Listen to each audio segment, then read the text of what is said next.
evening. I want to welcome everyone to the City of Worcester Public Safety Committee. My name is Kate Toomey. I'm the chair of the committee. I'm joined with Councilor Louis Ojeda to my left. Councilor Bergman is on his way. And chairing is our Assistant City Clerk, Claire. And we have with us Worcester Fire Chief Martin Dyer and Special Services David Horn. Thank you for being with us today. Claire, could you call the roll? Through the chair, certainly. Councilor Ojeda? Here. Councilor Bergman? And Chairperson Councilor Toomey? Here. Okay, thank you. One, virtual attendee call-in information pursuant to Chapter 20 of the Act of 2021 in order to ensure active public engagement. The City of Worcester currently allows both in-person and remote participation on all City Council and City Committee meetings. To partake in the meeting, you may attend the meeting in person within the meeting location, follow the below link to join via Zoom, or dial the direct line as indicated. If you join a Zoom meeting by dialing in with the phone number, you can raise your hand by dialing *9. The public safety Zoom link is on the screen, I believe. Is it? No, remote participation phone number and then the access code on the screen. We will go on to number 2, approval of the minutes. A, order that the City Council Standing Committee on Public Safety hereby approves the minutes of the Public Safety Committee meeting on January 21st, 2025. Councilor Ojeda? Yes. Councilor Bergman? And Chairperson Councilor Toomey? Yes. 3, communications to the City Manager of the Fire Department. A, transmitting informational communication relative to the June 2024 fire at Washington Heights. Who would like to start on that? Madam Chair, I can start on that. So as we're all aware, there was a 3-alarm fire at Washington Heights in June of 2024. It was a very serious fire that really caused extensive damage to the building. One of the issues in the Washington Heights development is the buildings have shared roofs. And once the fire gets into the roof, it can run the entire roof and cause extensive damage throughout, even if you're able to contain the fire within the living spaces. And that's essentially what happened that night. Since then, there's been obvious questions about why aren't the buildings sprinklered? When they rebuild, will it be sprinklered? And the reality of it is that that development was built prior to the sprinkler laws being in effect. A brand new building of that nature today would absolutely have to have sprinklers installed. But none of our sprinkler laws are go back. They're all look ahead for new construction pretty much.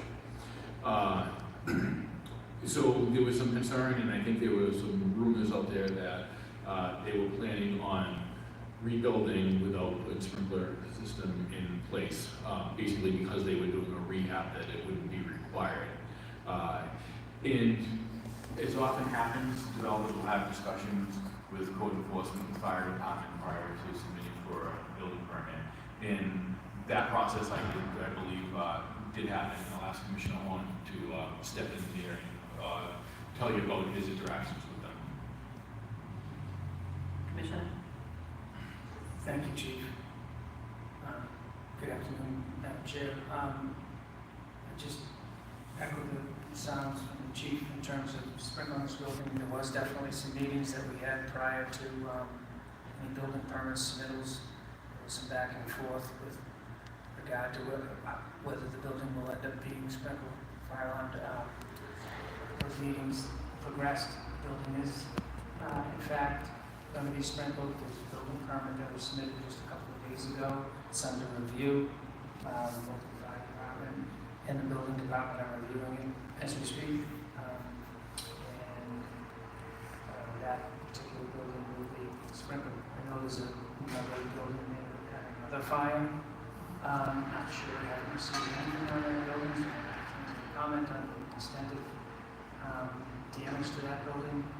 But we possibly be doing the same type of review for that property as well. It seems to me that their insurance company would want them to have it sprinkled. Yeah, I suspect they do. A lot of times insurance companies don't want to pay for the added additional funds to simply believe it or not. We actually have people kind of come back to us and try to appeal us in terms of what's going to be required in the state building code. But in other cases, the coverage is that I've seen. I'm not an insurance person, but I've seen it where it's completely covered and moving forward with it. It just makes sense to me that it's like, when you pencil it out, it actually makes much more sense than if there's a law on top. How many floors? There were 3 floors. There were 3 floors, okay. And the current,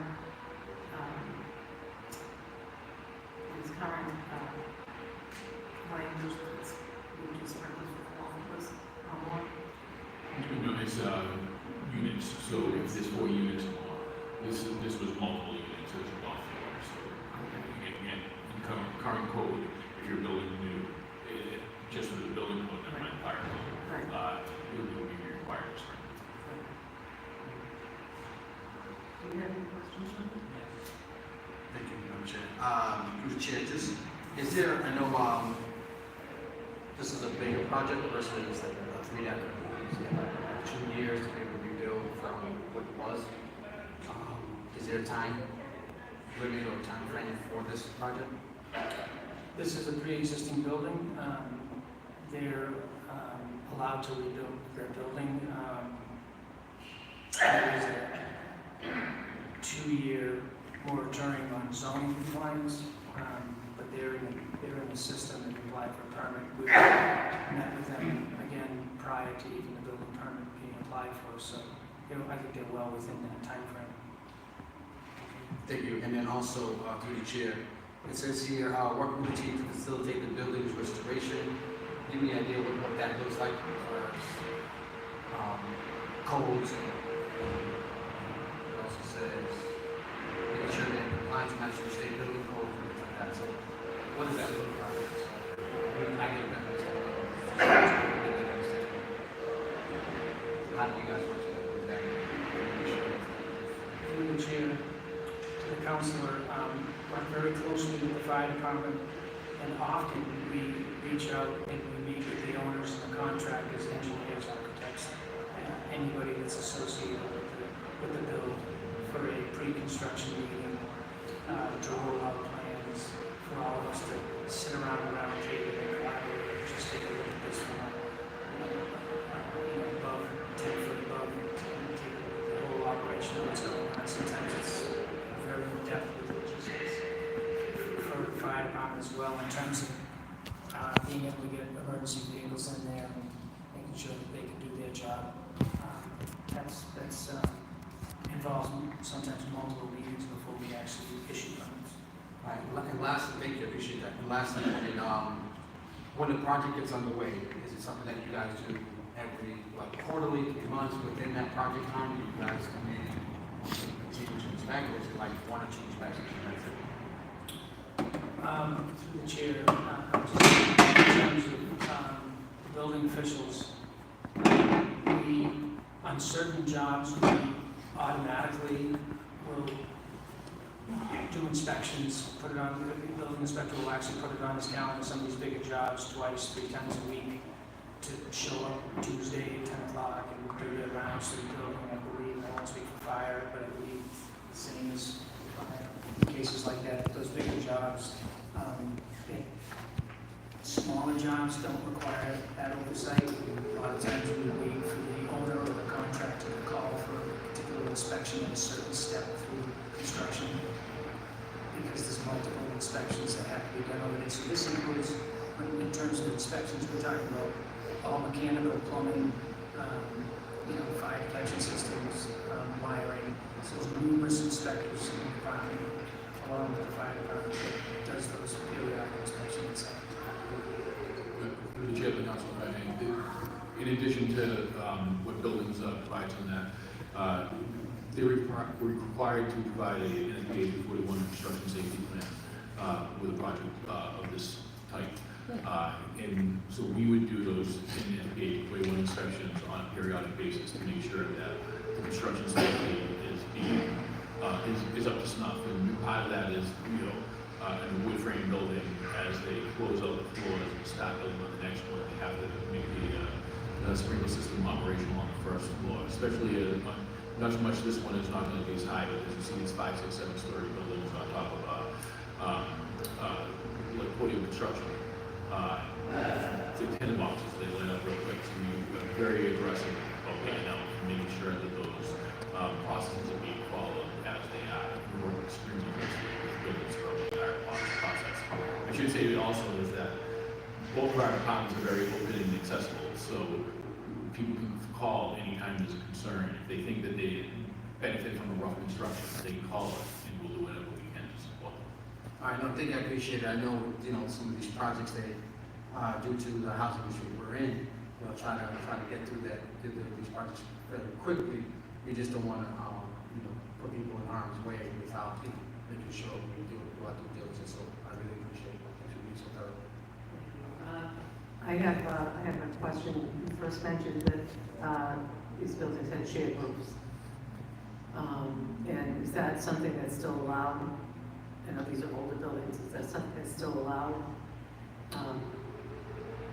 To you, Madam Chair, no, that type of construction is not allowed. Fire separation is something that we're always looking for in similar built like this. That firewall would continue all the way through the attic and all the way up tight against the underside of the roof construction, if you will, to prevent the passage of flame. Absolutely a requirement in all two-family construction. Okay. Now, will that be changed? Will they put any type of firewall in this particular building when they're doing renovations? To you, Madam Chair, that's a good question. I think what's going to happen, that they may be sprinkling the attic in this case with a dry system, which will alleviate the need for the separation wall. There could be some draft stopping issues that come up that we'll address during construction. If there's an area that's beyond the maximum capacity for draft stopping, then they'll have to put in some type of petition that may limit the area in which the draft can move, even in a sprinkled building. But oddly, with sprinkling buildings, there's a lot of exemptions to some of these different separation needs that may be required in buildings that aren't sprinkled. Thank you. One of the things that came out of that, a lot of the folks were left without support and all that stuff. I know that we talked about having these funds, and one of the things that have come up along the way in recent fires is, where do we go? And I know I've talked to you, Chief, about a couple of recent ones that people just still didn't have a true understanding of who they were supposed to be connected to, what questions to ask, and all that. I'm wondering if there's any way that we could put together some sort of a pamphlet. So you've been involved in the fire. What are the things that we need, right? From that perspective, and also from building perspective for the owner of the property, as well as for the tenants. Sure. So, Madam Chair, working with Commissioner Goodwin with Emergency Management, we do have it after the fire brochure that we hand out that lets people know what the services are available, the type of things they have to do. So, like for both tenant and for the owner, so that they know that they have to contact the boiler company and what the requirements are there. Things that they should think about, like getting documents replaced, like driver's license, or documents that they really need relatively quick. There's resources there for them to follow. So we do try to do that every fire. Our fire investigators carry those and make sure that they're passed out. Okay. Sometimes I think people are in shock and they don't even realize what they have. So Absolutely. And it's Worcester. Which organization is supposed to be handling that fund? So emergency management is the one that was working on that. I couldn't honest with you, I'm not sure where that Okay. stands. All right, I'll ask them. Okay. So, Through Chair, just add to it, if I may, thank you. Bringing up the fire that just recently happened, so what, during the whole event, it's usually a 3-lot fire. There's always a building official coming on site. We're meeting with fire prevention right away. We're meeting with the owners of the property. We were in contact with the owner of this property, Stacy, from the get-go with fire prevention staff. And it is giving them, abundance of information, very difficult thing to do in the circumstances, in the moment, with everything going on, being out of the home. Very difficult situation, actually, for Stacy and her family. We've been in contact with them, we've sent out the dangerous notice in the building. I've been in communication with them directly. So we're always trying to be right there for these people. Very few times will we ever not be in communication with somebody like this. Okay, that's good to know. Appreciate that. Council, we're finishing up on 3A. Thank you. Any specific questions? Or? Yeah, I know you're winding down. I'll be great through the chair to the commissioner, Mr. Warren. Was there a determination as to the cause of the fire? Which 3A? Actually, I could ask the chief. Chief is here. So I believe that the fire is still classified as being under investigation. Thank you. I'm sorry, 3A. It's still being classified as being under Under investigation. investigation. Thank you, ma'am. Yeah, thank you. Anybody on the phone or Claire? Through the chair, it does look like we do have one resident, Marina, on the line. So, Marina, if you'd like to speak on this item, I'll unmute you now. Marina, you are unmuted if you intended to speak on this item.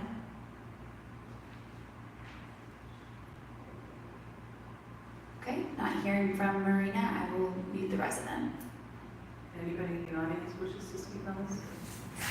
Please approach and state your name and city or town of residence. Yeah, hi, Henry. I just want to clarify, is this for What? Henry Worcester?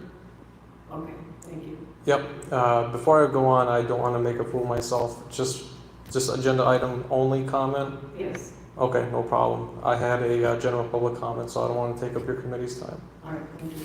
No problem. All right, so we're going to accept and file. All those in favor? Opposed? So moved. And we're going to 3B, transportation communication knowledge for feasibility of installing pole attachments, fire hydrants in the city. Chief? Thank you, Madam Chair. So we did a little research on these attachments. Several years ago, there was a pilot on some hydrants across the city where they were tested, and I wasn't part of the process that evaluated them, so I don't know the exact reason why they decided not to move forward. But there are some limitations with these poles. They do tend to get in the way when you're actually trying to take the hydrant. So that becomes problematic. And in the last several years, where we've turned on to technology, every truck has an iPad that has the hydrant layer on that iPad. You hear it as part of usually our response. The district chief will call exactly where the closest hydrant is on internal companies. And it's extremely accurate. So if you see that hydrant on the iPad, you usually know exactly where that hydrant is. So it doesn't seem to be a problem these days. I think where those attachments really make a difference is in rural places like, where the houses are far between each other. The hydrants are much less close. Normally, our hydrants are on intersections and in the middle of the streets, but within every 500 feet. So we pretty much know where to find them. So I don't think the reward is worth what it would cost us basically in both funds and in operational inconvenience. It would cost probably at least $250,000 to install on every hydrant, and then there would be more for maintenance costs going forward. I can think of better ways to spend the money. Even I vote for Mike. New vehicles. What's that, quarter of a ladder truck? Not these days. Well, how much is a ladder truck now? About $2 million. 2 million. Yes. In a 4-year wait time. In a 4-year wait time. Let's put it in a CD or something. But no, I think I appreciate that. I appreciate the response with the maintenance and vandalism, et cetera, and neighborhood aesthetics. I get that too. So appreciate that. Anybody have any questions? Quick question, thank you, Madam Chair. Through the Chair. When it says maintenance, what does that look like as far as the maintenance goes? I've been around, a lot of drug cities, and some of them are just, a lot of the bushes, weeds are overgrown in that area. What does that generally look like? Yeah, so when I'm talking maintenance, it's generally just the hydrant itself with the attachment.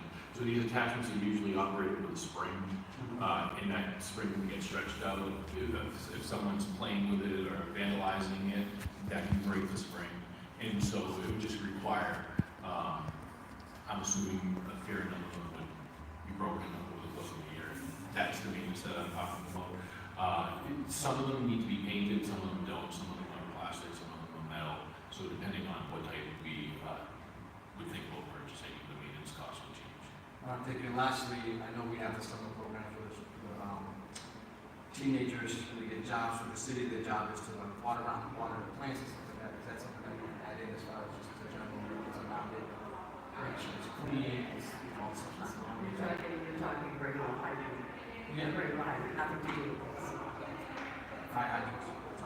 We're talking about, this was specifically installing pole attachments to fire hydrants. Yeah. That was a specific thing. We're talking now about general upkeep from the environment, which is different from that. So we're separate. Okay. If there was changes around that. Absolutely. Question, come up with a plan to I have. think some of them are just, you drive by them, probably hit it and things and drop it off, and that probably can mess with the maintenance of it as well, where it's not taken care of around them, especially when the snow gets pushed on top of it.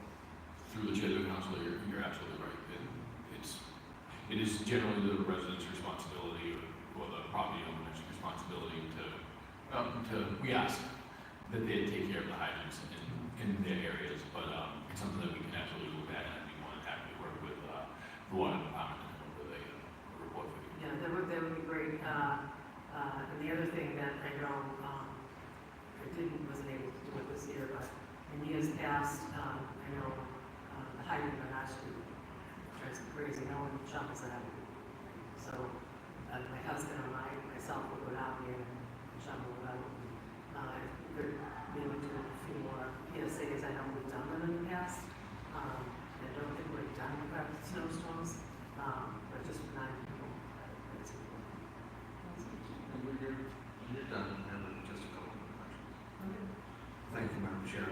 Through the chair to Chief Dyer, on the, you may not be in the loop on this, although I'm sure you're in the loop on most things, because I think it's a DPW exercise, but recently I saw, it looked like DPW trucks, but it definitely was city of Worcester trucks, in my neighborhood particularly, spraying orange paint near the stores and near the hydrants.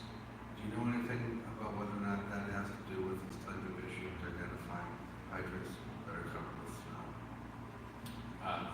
Through the chair of the council, I'm not familiar with that, and it doesn't sound like that would have anything to do with it. It was great with snow. Yeah, so the snow was orange paint, where the hydrant was and where the stores were. Could that be, they say? No, it was definitely city of Worcester. Yeah. It definitely wasn't fire, but I wasn't sure what you were aware of, because it seemed to involve hydrants.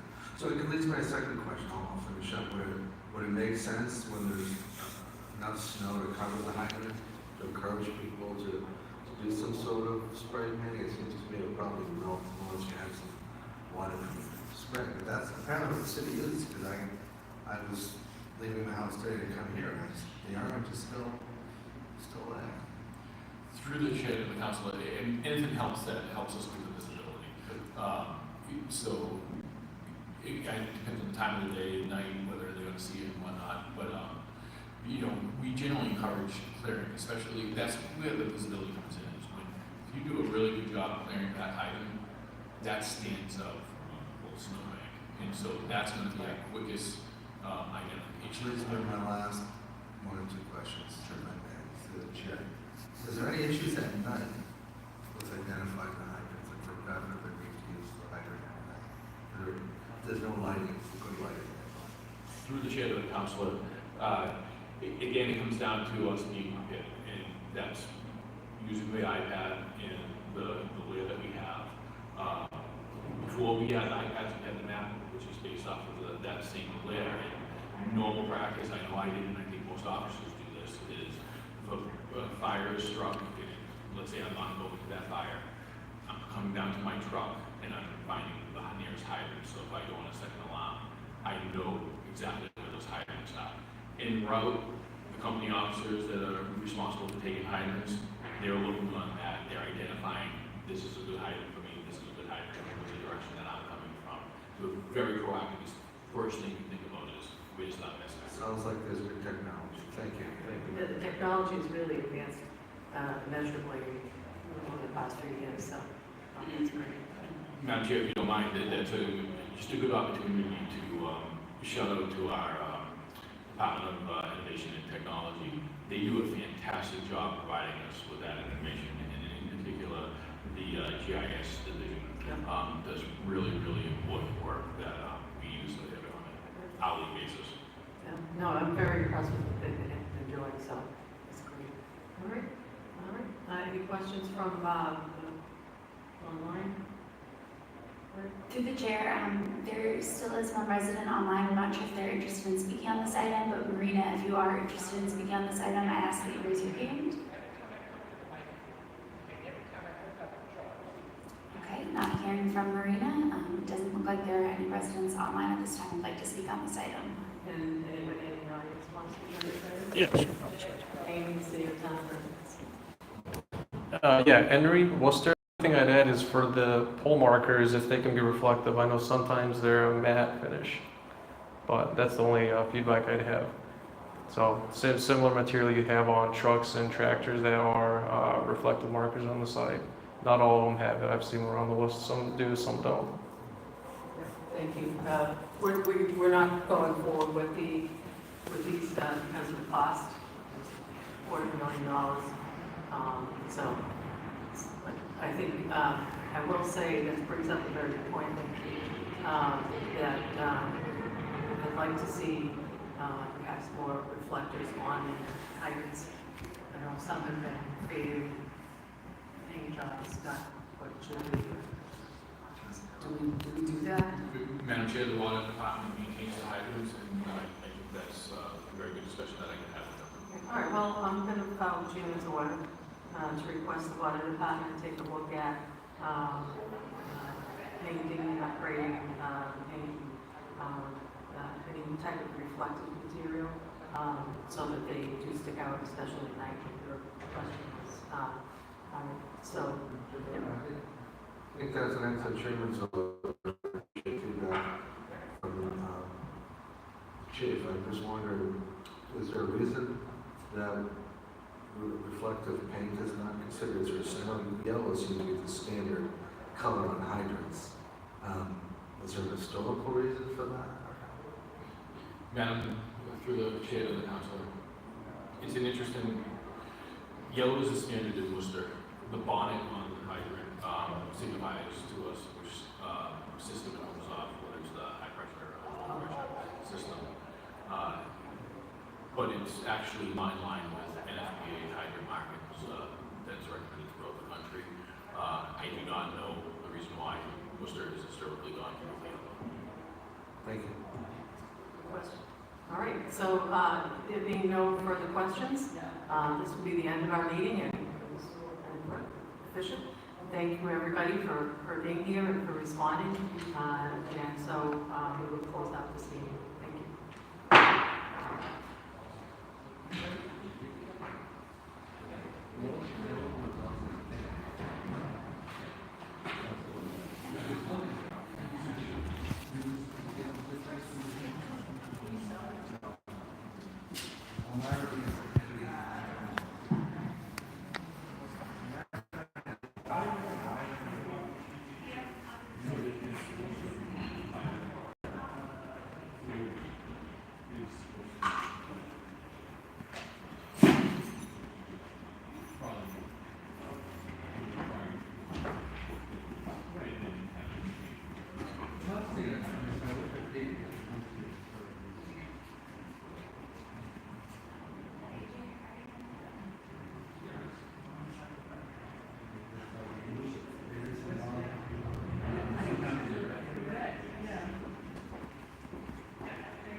Do you know if they're taking sign-in sheet for the city council meeting? Do you know if they're taking sign-in sheets for public comment for the city council? Okay. And then will there be a period for general public comment? Will there be a period for general public comment? So basically, at the beginning of the meeting, the mayor will start the meeting, we'll go through the minutes. And Yep. then we'll Okay. you can get online. As long as you have testimony that's on any other one, we'll Sounds good. send it outside. Cool.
I'll explain a little bit here.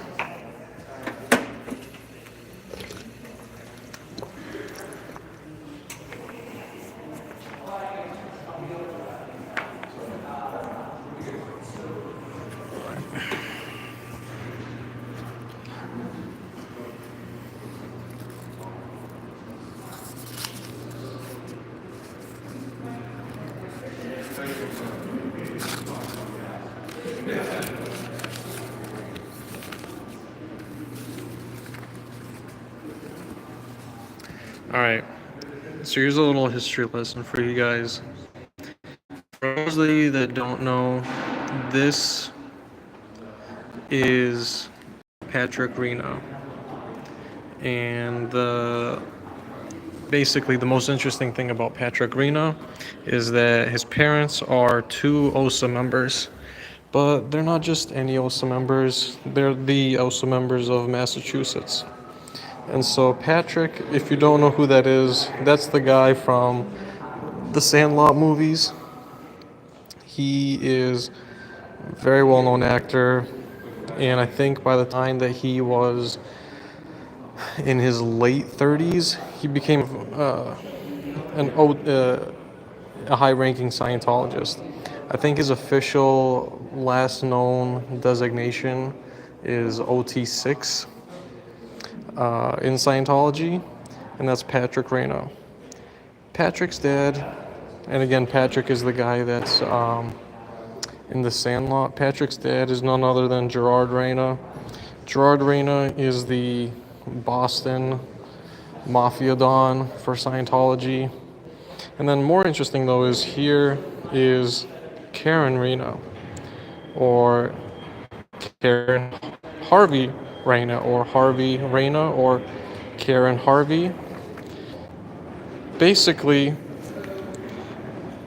that used to be the lady that oversaw the Worcester, Central Massachusetts operations. The most interesting part is that Oh, yeah, no problem. Do you want me to write it down for you? Yes, please. I don't have a pen if you got a pen. Here, let me go grab a pen. Yeah, no problem. He doesn't even have to sign it.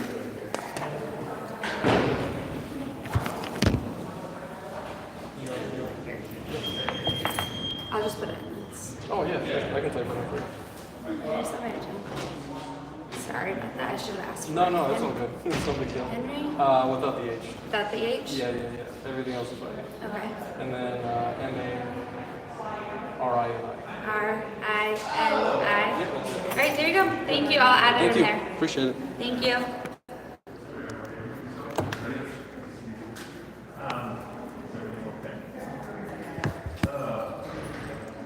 Whoops, sorry about that. So anyway, Karen oversaw the operations of City of Worcester. And the Scientology building actually used to be right next to City Hall in Worcester. And it was actually a very well-known place where they basically body routed a lot of immigrants. They would offer a lot of language services primarily. Worcester is a very well-known immigrant haven city, similar to Google says Patrick is alive. Patrick is alive. His dad is also alive. His dad is Dennis. That's what I said. Gerard Dennis Reyna. And Gerard Dennis Reyna. That's his dad. Not dead, but Dennis. Gerard Dennis. So, hope that clarifies that up for you. No, not dead. Yeah, Dennis. Anyway, literally right next to the Worcester City Hall, they used to have a building that now has been turned into a private gym. And one of the most interesting things is that building used to be owned by Scientology up until like the late 2010s. And around the same time period was when a city council member of the Worcester City Council was also caught in a whole real estate fraud racket. And it just seems to be that par for the course, that of course you'd have somebody that is affiliated, that of course Scientology would have a building right next to, whether it be a city council, whether it be a university, to do this kind of crap. And really what I wanted to talk most on is the fact that when I was trying to make my report a while back for the harassment that my parents were experiencing, this guy, Joe Vigliotti, badge V366, he was at the front desk taking the report, and he was just being just a goddamn jerk, dude. Like, but it wasn't just that he was being a goddamn jerk. The worst part of it was that as I was trying to give him the report, this dude literally shows my address live on camera as I'm trying to tell him about a sensitive issue of getting harassed, my parents getting harassed at their home. And so that's really what I'm here to speak on. And this Scientology crap is just sort of a byproduct of it. That, of course, so that it's like pick and choose your own adventure, On the one hand, you have the Scientology angle. On the other hand, you have the fact that a cop is this guy right here. A cop is dishing out a family's address when literally they're going through a harassment issue, and he decides to take it upon himself and make it even worse. Now, the guy that I ultimately ended up talking to was chill, but this guy also has a major case of pain in the ass. This guy was involved in a DV case. He's been on the force for dozens of years, and he's never been promoted. And it's because he's an absolute jerk. He went from not being promoted to catching a case to being officially held on a complaint for conduct unbecoming of a police officer, and he's very well known in the force as just being a real POS. And the fact that he's still a beat cop is absolutely disgusting. He's still there. He has never made it to the point of a sergeant, and that's this guy's MO. His MO is just harass people that try to go and do their due diligence with the cops. So we're here to put this on blast because can you imagine how many other people he's done this to? Can you imagine? I mean, seriously, imagine this, right? Imagine this. There's a family coming to the cops because they're getting harassed. It's an extremely sensitive and delicate issue that's involving some really, really disgusting acts and behaviors that they're being victims of. And out comes Joe Vigliotti, a real piece of shit, and is out there just fucking shitting on the community and putting them in an even worse situation than before. And I made it very clear to him what was going on. It's not like at any point in time he didn't understand. He just immediately went from 0 to 1,000. Snap of his fingers, immediately 0 to 1,000. For no reason. The most low-stakes situation. No, they actually haven't started yet. They're just getting set up.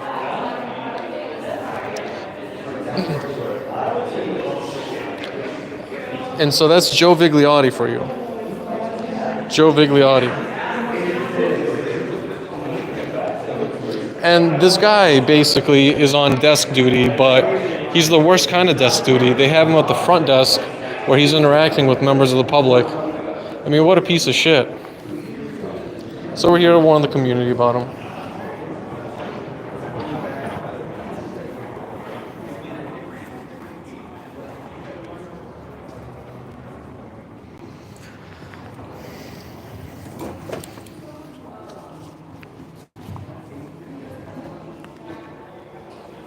Are you with one of the local news agencies?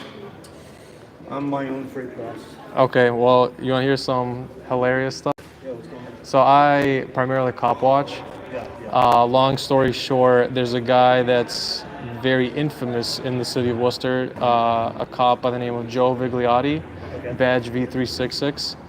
Long story short, I went to make a police report for harassment my family and I were receiving. This guy, as I was recording, literally, and I muted and I put my phone away and everything, I gave him my family's address and I told him I'll wait for a supervisor. Okay, out of nowhere, he told me all is good. I put my camera back up, takes my family's address, puts it right on a glass wall, doxes me right there in front of hundreds of people.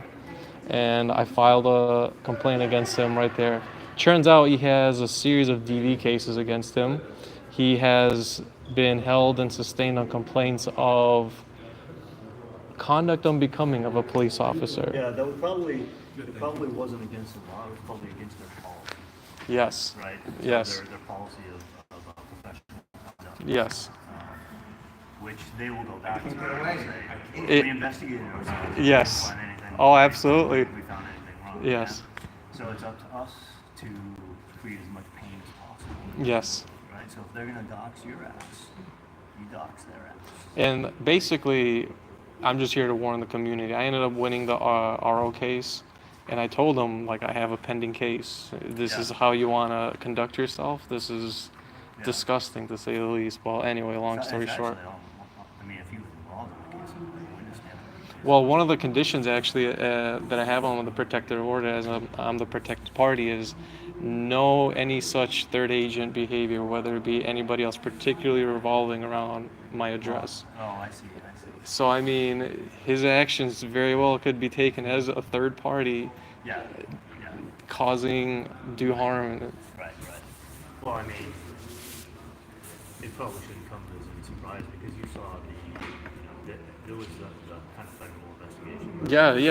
So it shouldn't come as any surprise when you find additional things outside of what was found. Oh, for sure, absolutely. I know exactly where it happens. I I It's ride my systemic. scooter and around. I grew up around here. I know where that area is.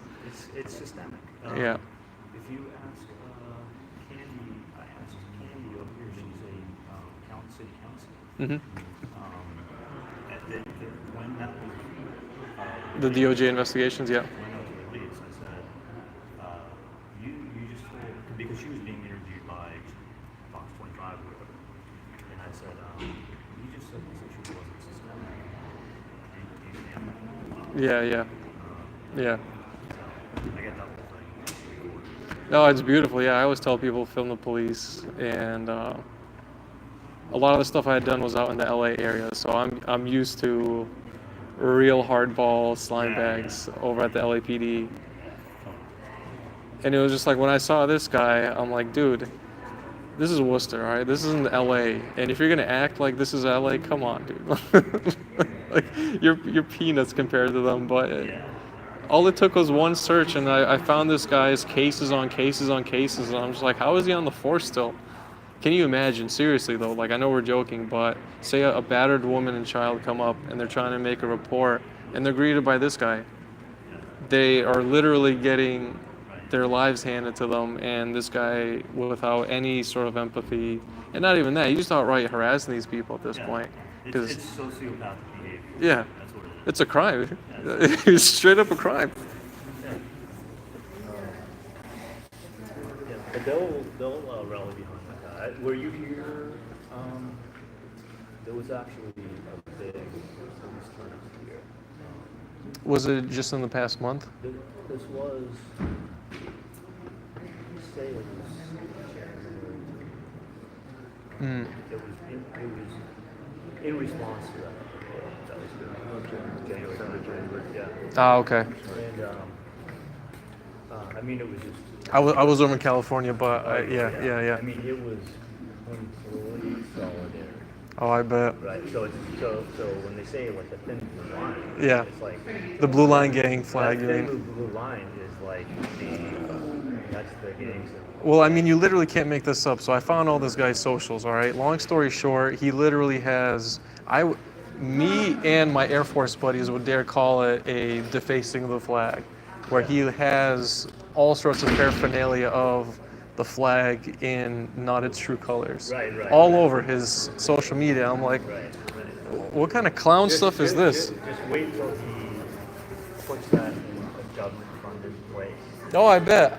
I mean, one of the hangout spots, so like a perfect example, over at the Hollywood Division, LAPD, they have this rec center where they're, hold meetings, and a small gym is there for the officers, and literally this one corridor, they have it painted, in giant colors, the Blue Line flag. I mean, you literally walk down, and there it is, just staring in the face. You and I don't want to. Yeah. Well, I tell people, because I'll be around for a bit, if you ever find stuff, because I think there's a couple of good people over on the West Coast. There's not really many actually competent cop accountability people on the East as much. Hey, you get a few. We got accountability for all. Yeah, that one I know of. He's like a Reagan or something.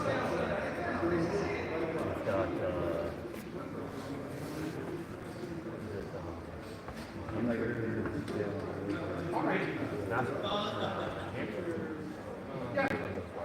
Press Now NH. You Press Now NH, yes. Press Now NH, yep. Yeah.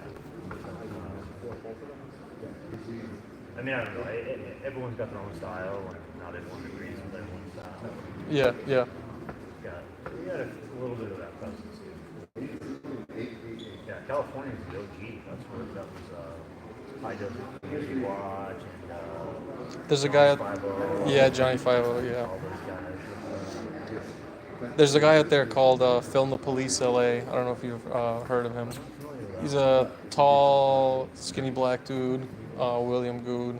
He does a lot of good work out there. He makes these online officer profiles. My goal is to do what, there's this website called watchthewatchers.net. So my goal is to do that, but for all of the U.S. So basically, I've learned pretty well at this point. If I need to sue for public records, I'm happy to do it on my own and just be in pro per. But there was an example of what I want to do in Salt Lake City. I traveled there too. And basically what they have is they have the whole roster of each of the different municipalities in the state of Utah, and they have it broken down by their different divisions, and they have the officer's name, their badge numbers, their rank, and a photo.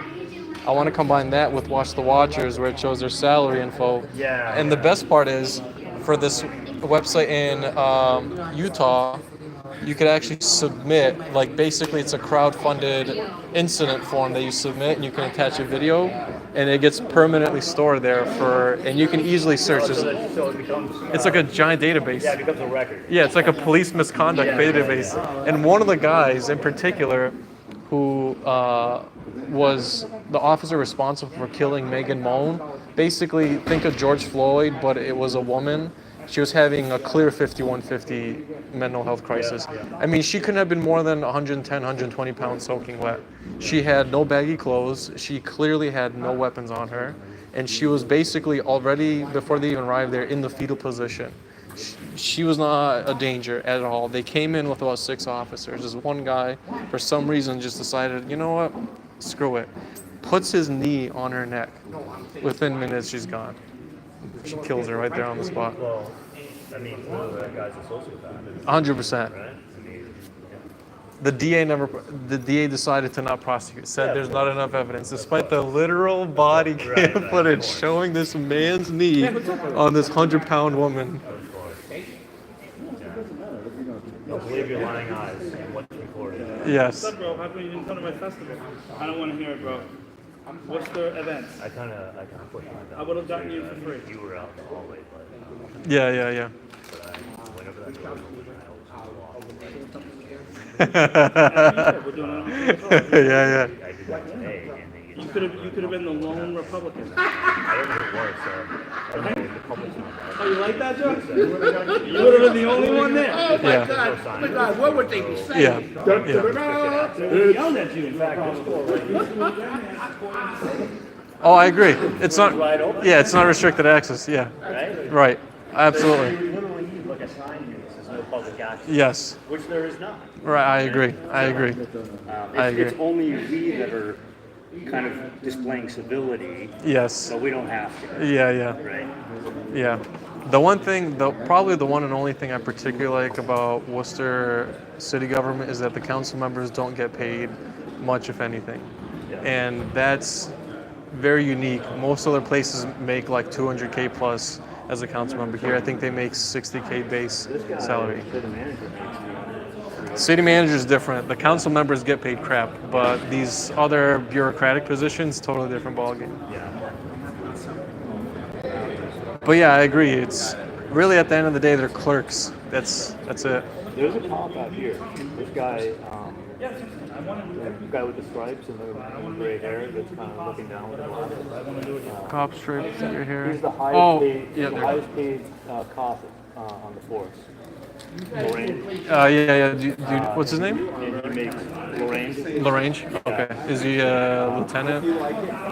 I can't tell. I think so. He's done lots of stripes and bars. That's kind of Because the three pseudo-military thing that they do with yeah. some kind of perceived authority. But they, I think he makes like $350,000 a year. I mean, that's just like what's on record. Right. Yeah. Like overtime. Yeah. Overtime. Yeah. All this special stuff. How's it going? Hey, brother. How you doing? I actually had an interesting thing. This was a couple of meetings ago. I'm here. Oh no. Yeah. It's all good. There was a couple of meetings ago, and I said, I was standing outside that door, and it's closed. And he was there, and I said, Lorraine, I intend to run. And I said, what will happen if I get arrested? Yeah. And he said, hold on. He made sure that he's done. Yeah. He came back and said, I had to make it acknowledge that it wasn't a crime. And personally, I mean, I tell people, listen, like, it's really not that I hate cops. I see a lot of people who I would say are like on the goofy side of like the activism spectrum, where they just say, you can tell they never actually like gone talked with actual people. person to person. Yeah, like they're just goofy and they say like the weirdest rhetoric. I'm like, you don't know what you're talking about. It's just simple. I want accountability the same as you and I have. I don't want this caste system, not only in the legal like court side, but on the law enforcement side. Just they commit a crime. It's that simple. Howdy.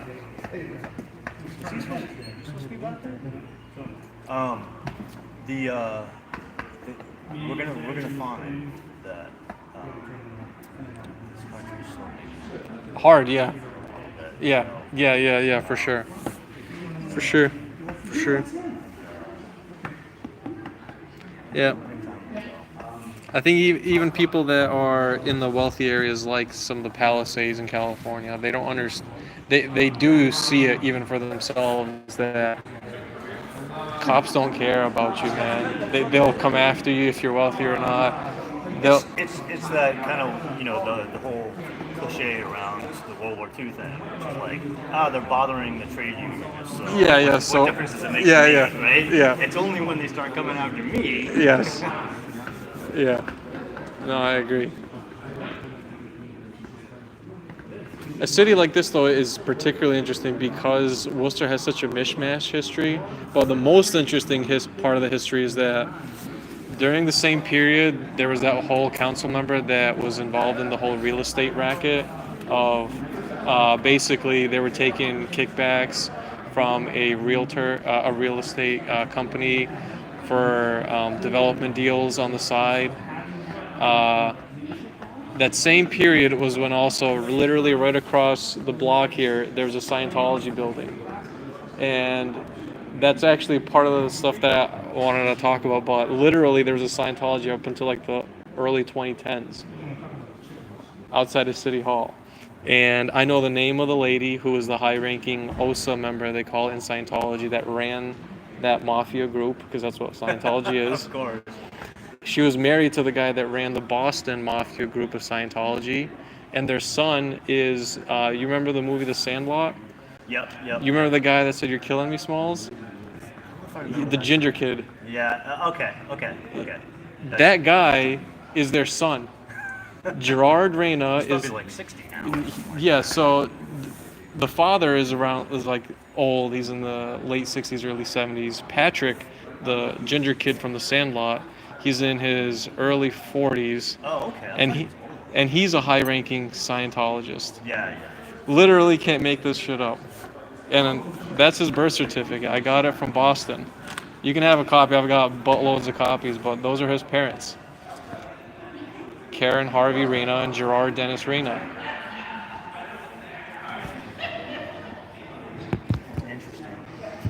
it's right next to Worcester City Hall. And the guy, the whole thing of why I even went for the RO, long story short, was there was basically an agent they hired to harass people that are critics of Scientology. And they go into immediate offense defense. Yeah. It's like aggressive defense. Yeah. Well, so far it hasn't worked out well for them, but I mean, it's just goofy. Like, this is the kind of stuff that if you just do basic like journalism due diligence. I mean, I literally have a whole list of small business front groups they have in the area. One of the people that runs one of those businesses is the affiliated and a family member of a guy who owns a construction company in LA, who I was filming doing illegal construction. Cops stopped it, but one of their crew members made death threats and assaulted me as I was recording them. Wow. So it sounds like you've done your own journalism lots of years. Yes, so it's like that. And now all of this is coalesced into me showing up in full force to let the city know that you're effing around and you need to stop it. So that idea that you talked about with essentially bringing multiple sources of data, Yeah. that kind A of public thing, that kind of thing cop can be pulled misconduct. together very, Yes. very.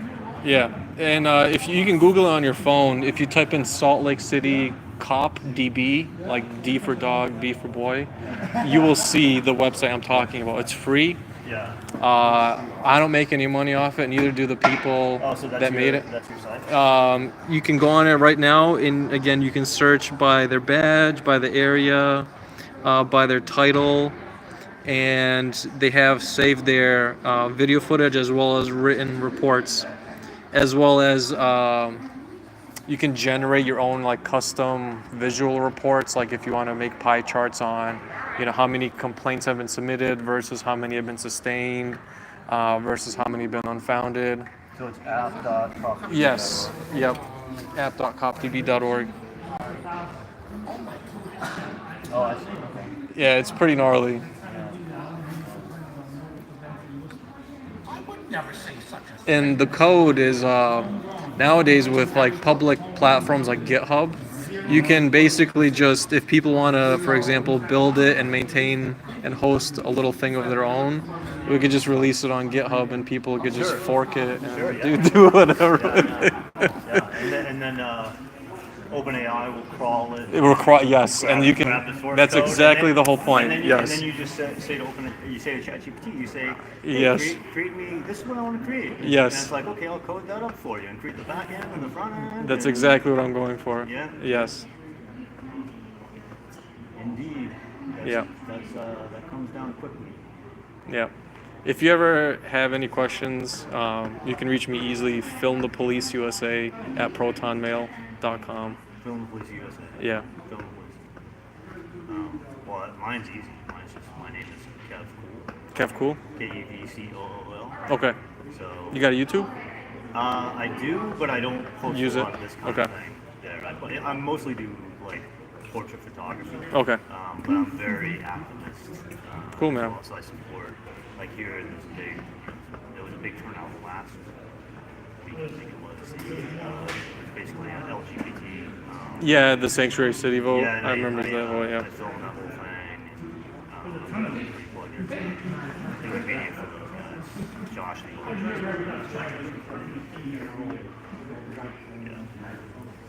You have a studio? I don't have a studio. I have a roving studio. I just light as I can, like with carbon fibers and stuff, and just do usually on-site stuff. I would say, do portraits? I do a lot of portraits, yeah. Cards? You know what? I just got new ones made and I didn't bring them with me, but it's just Kev at kevcool.com. Just remember the name Kev, KEVCOOL. Yep. Yep. And then if you want to email me, or it's COOL. Yep.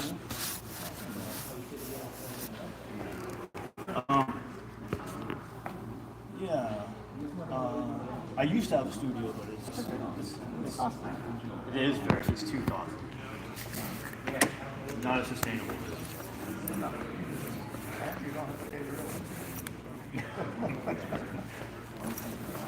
I like the look of a good location shoot anyway, you know?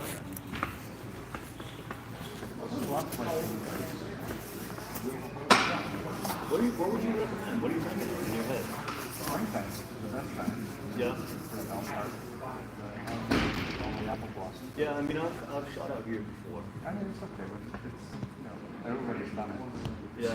Elkhart, Chamber, what do you have? I remember one time we had all the old amenities for guys. That's all done. Yeah. Other than that,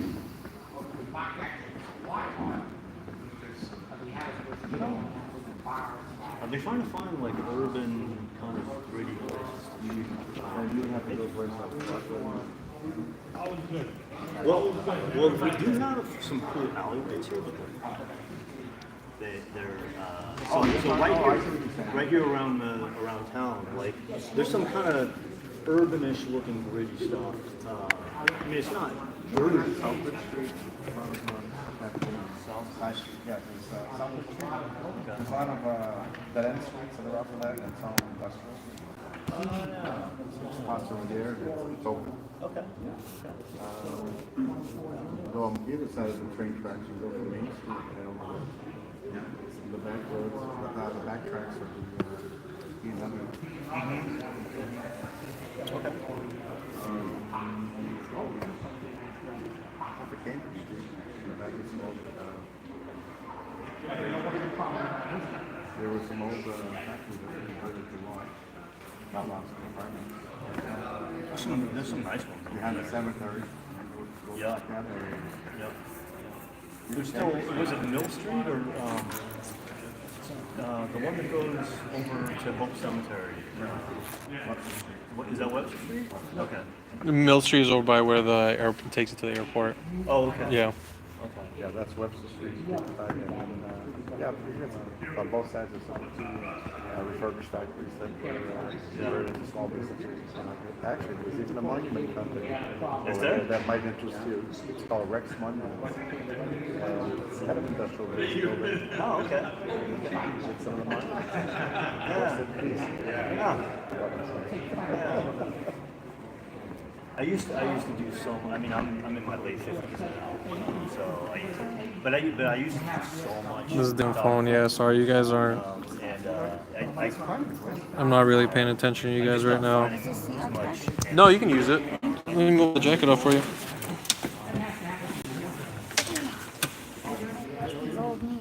No, I get that. I get that.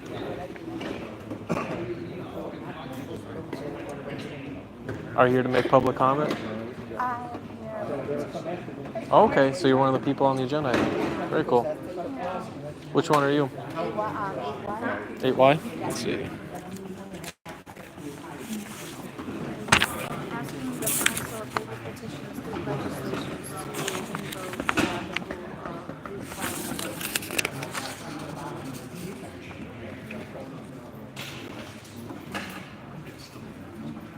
to recall elections. Ah, yes. We were really, so I was covering this with, I've been in California particularly for a while. Long story short, the mayor, Karen Bass, is a real corrupt POS. I mean, you want to talk about major fraud and just, she deals with some of the shadiest people. Long story short, people want a recall of her because she's just, it's just like in your face. It's like, okay, come on. Like, this is fraud 101. And, yeah. It's necessary sometimes. 100%. And I'm not saying obviously the situation that's at hand was a catalyst for it, but it's not the sole reason. It just needs to be in place because there is nothing in place. Well, I know recently you guys also had an issue with a council member that was taking real estate fraud deals on the side where they were getting kickbacks. Like, that's the kind of shit that you need to recall people for. Well, you don't have it. Yeah, I agree. Well, I'll tell you what, one of the things that is hilarious for you to know is the fact that along those same real estate racket deals, some of those companies involved in providing kickbacks to that council member are also people involved with Scientology, because for the longest time there was actually a Scientology church literally right across City Hall, literally up until like the 2010s.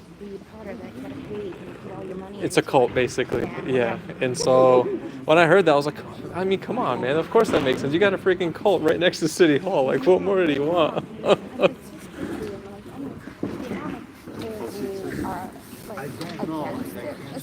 There's more before it. Yeah. There are a lot that are like, well, we don't really know we do. Yeah, no, absolutely. Yeah, I'll talk on your item. I was gonna talk about some, because I primarily cop watch, but yeah, I'll talk about your item. Yeah, I mean, I was literally going through this, and like, it's nuts what she's done to that city. It's just disgusting. Oh my God, they're already on the verge of bankruptcy. The controller of the city in LA, I've spoken with on many accounts, and anyway, long story short, they're at the point where they're taking private loans because they can't afford to pay off their staffers, their pensions, other benefits, and they're selling off public assets, taking on private loans. makes me that much. I mean, it's a bankrupt city because of people like the mayor. Yeah, that's so weird. So yeah, I agree. I 100% agree. There has to be some kind of precedent set, and you just have to think logically. And then You're losing your refusal to show up to work is the issue. Well, yeah, like, think of it this way, right? What other job on planet Earth can you just be like, nah, I'm not going to do my job and I want to get paid? Oh my God. Yeah. Okay. Okay. Correct. Yes. Yeah. Yeah, yeah. Yeah. I agree. I wanted just to, I don't mean to interrupt your conversation. No, no, I no. reached out a couple Well, months the ago. culture different now. I know that you. I did still need, I did a draft. I didn't know if you saw that, just as like a, Okay. yeah. I printed out the draft if you wanted to read it over. Do you want me to just sign it? I mean, if you're comfortable with what it said, just because I didn't hear back from you, so I just wrote. Yeah, no, It's really I just basic. got I'm just. really Yeah. stuck with my Yeah. tribe. No, it's I understandable. think. Oh yeah, you've still been doing stuff with the knit book? Yeah, that's my tribe. So, like, I'm leaving next month to go to Las Vegas to a summit to actually speak and present the project that I have going on. Is I've that actually mostly been, a let just me get up the thing. Did I ever show you the map thing I was or is working it on? Oh, like a you're career? doing a GIS? It's, I see. let me find it. Yeah. You sitting way back here? Absolutely, back in Scott, I don't trust you. I don't blame you. Those were still fly. Oh, yeah, absolutely, man. I don't know if you can see it really well, but like basically I was just going through historical records of where like the indigenous villages were in Massachusetts. And showing I can like, send you. Yeah, I yeah. have one now. Maybe it'll help you. Yeah. Because Sure. it's not just Massachusetts. So the Wampanoag, other tribes, they can spend You saw that you had project. no, I included one. Yeah.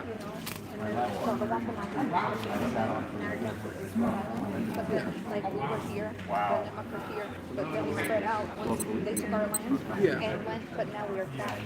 Yeah.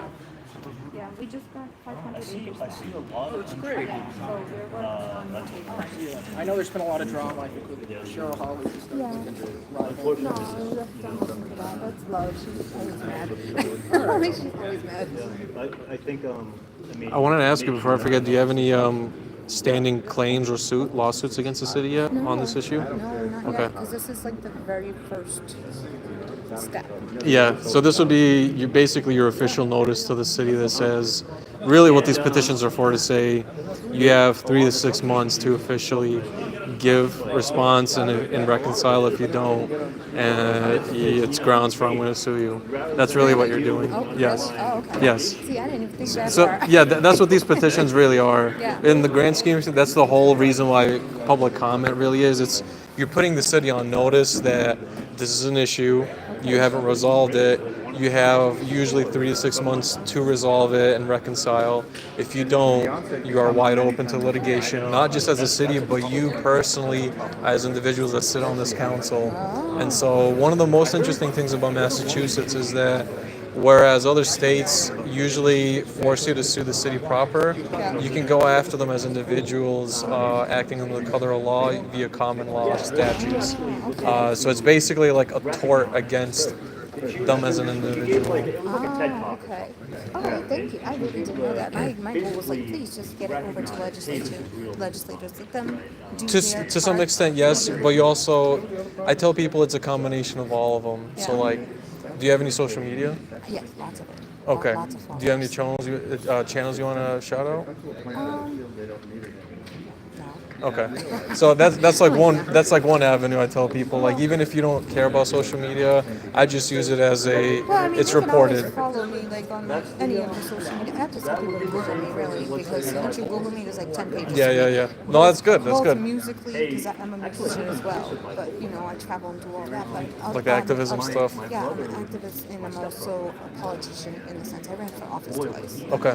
And so, you know, I kind of know, but I don't know because I've never done it preemptively. Yeah, yeah, yeah. And so, like, Yeah. people know who I am, so, like, they had me part of the progressive party, which I am, but I'm also moderate in some ways, too. Okay. Like, the progressive party's mad at me right now, I'm on the opposite. Because I don't agree with this. They're like, you should be able to not. Well, I tell every political group to kick rocks. It's really, at the end of the day, it's about accountability. Yes, feel productive, Yeah. but I will tell you And when you start sectioning off people, Yeah, yeah. and only focusing on, I used to say forget everyone else. Yeah. Literally took the struggle of dealing with our communities. They got the resolution, last week they got it. Mm-hmm. rather than going into, yeah. But you're an at-large council, you're not a district council, you're only supposed to be representing. Yeah, right. And so, Right. that for me, and then Oh, you yeah, said, real strong. I'm not coming back, I'm definitely, and you're still there. Yeah. No, that sounds like a pleasant thing to go through. That's the kind of stuff that, That was, you know, that's like grounds for like RICO claims and shit, where people, that were, yes. because a lot of it, you know, And then, so I got insulted by those, just that just, he was like, oh, well, you could have, yeah. Oh my gosh. Okay. Good conversation. Oh, good. Yes, good. Yeah, as you should. Yep.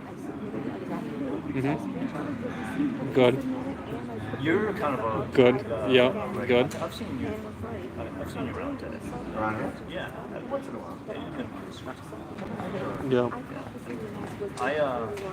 I'm trying to make it Mhm. right. Oh man, that's exactly what you gotta do. You gotta tell their cousins about it too, how much of a POS they are. Tell their neighbors. Tell people that's shame is a powerful tool.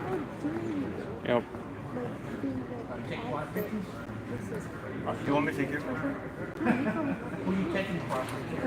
I'm just independent press. Yeah. Oh, see, you're photogenic. I mean, literally, a council member in LA, Kevin DeLeon, was literally shit canned for this very thing because he was being not only a racist, and this dude's a Mexican guy being racist against other Mexicans. So, like what the fuck? But it's like, dude, you can't just go around just slandering and defaming people like that. What are you doing? Like, that's character assassination. They could chew your ass in court, and you know it. And just basically hoping that people don't fight back and just sort of roll over and take it. But yeah. I'm very quiet. I know you can. Let me take my chances. I'll be right back. That's good. That's a good idea. They don't know me, but I don't really come to meetings. I watch them online. I get this is not anything expensive. Yeah. Even if I do Yeah. everything expenses around my neck. But when there is something that is just not right, and you just cannot not, Yeah. that's when, and the moves that I make are like everybody, there's other stuff I make, but this one. No, this one. Yeah, this one's. Everybody. Yes. Yes.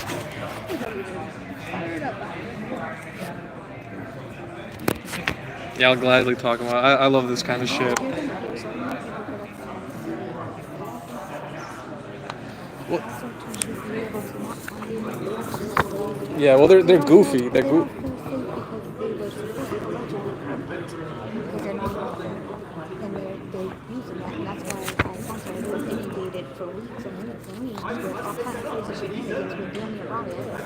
Yeah.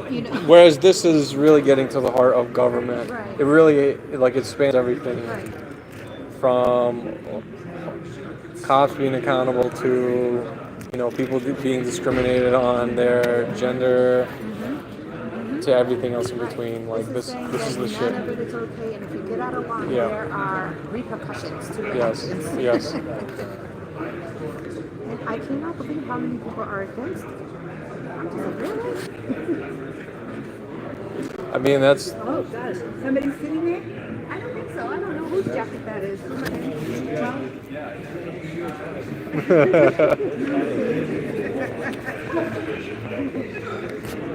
But I'm anxious and excited at the same time. Yeah. My phone was ringing all day. And I'm thinking, What's the big Yeah. 8Y. Recalls of people in elected positions over fraud and corruption.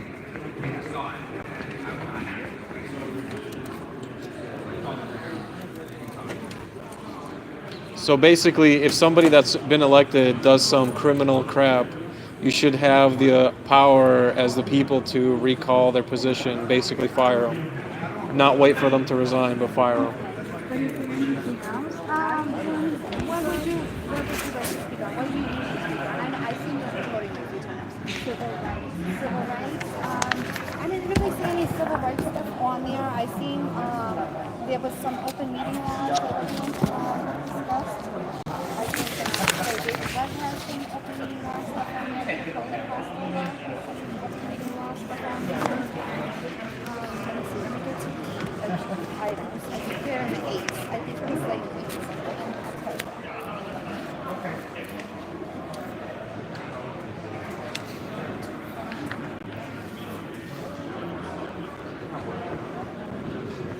Someone wants to have chicken.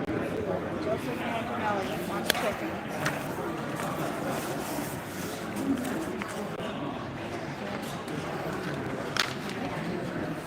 I'll find it. Okay, so 18, 8U, and 8B. Those are all open meeting law. 18, 18. Okay. So 18, 8U, and 8B. 18U and B. U and B. Those are all open meeting laws. You can support private, if you want to do private retailers, 8X for Juneteenth flags and fall. Oh, okay.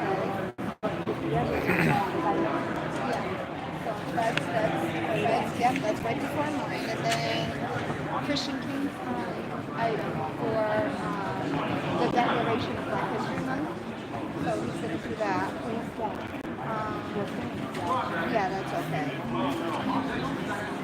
Oh, and Rob by Lotta. That's Rob.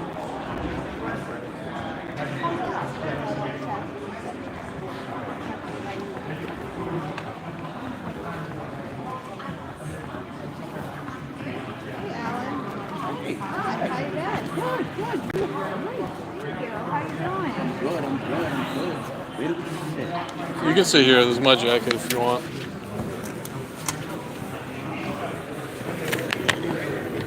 I know where Christian's is at. I don't know. Yeah, no, I'm here for 11-0. What's 11-0? The Worcester abatement funds. So what's the what? Abatement funds? Oh, okay. Yeah. I got 8Y. I don't have the agenda.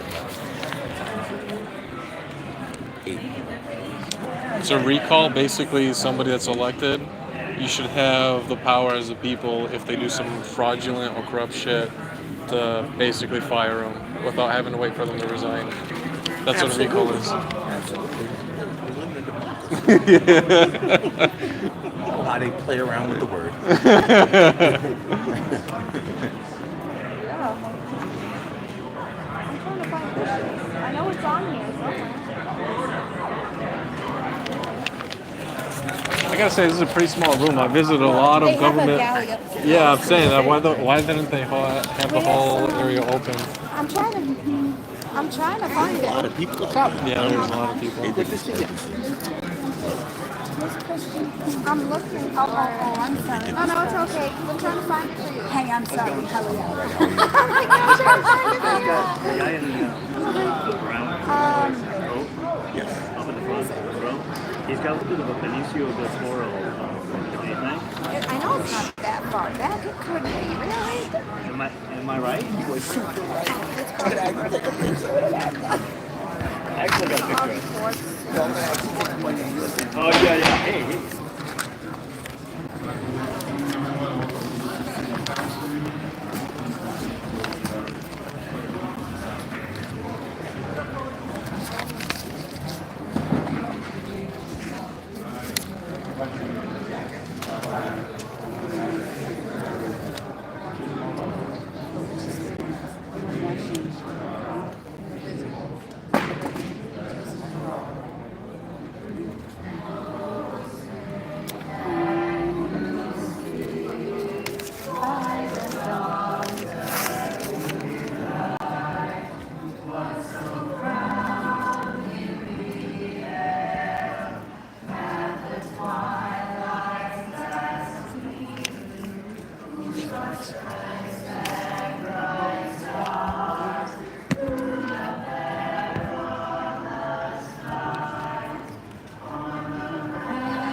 Yeah, Henry.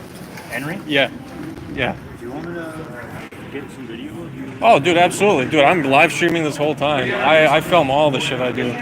Yeah. Go for it, man.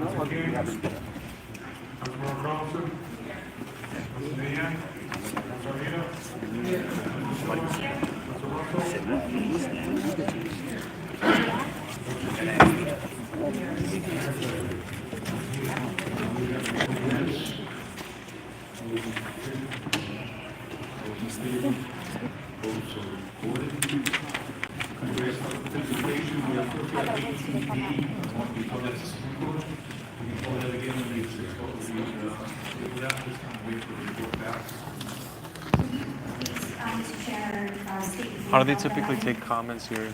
They call a petition item and then you go and they comment on it? Okay. Okay, how long do you have to speak? 2 minutes total per person? Oh, hell yeah, I got this. I can't wait. By the way, my name is Henry. Sorry. Yeah, if you ever have any questions, film the police USA at Proton Mail.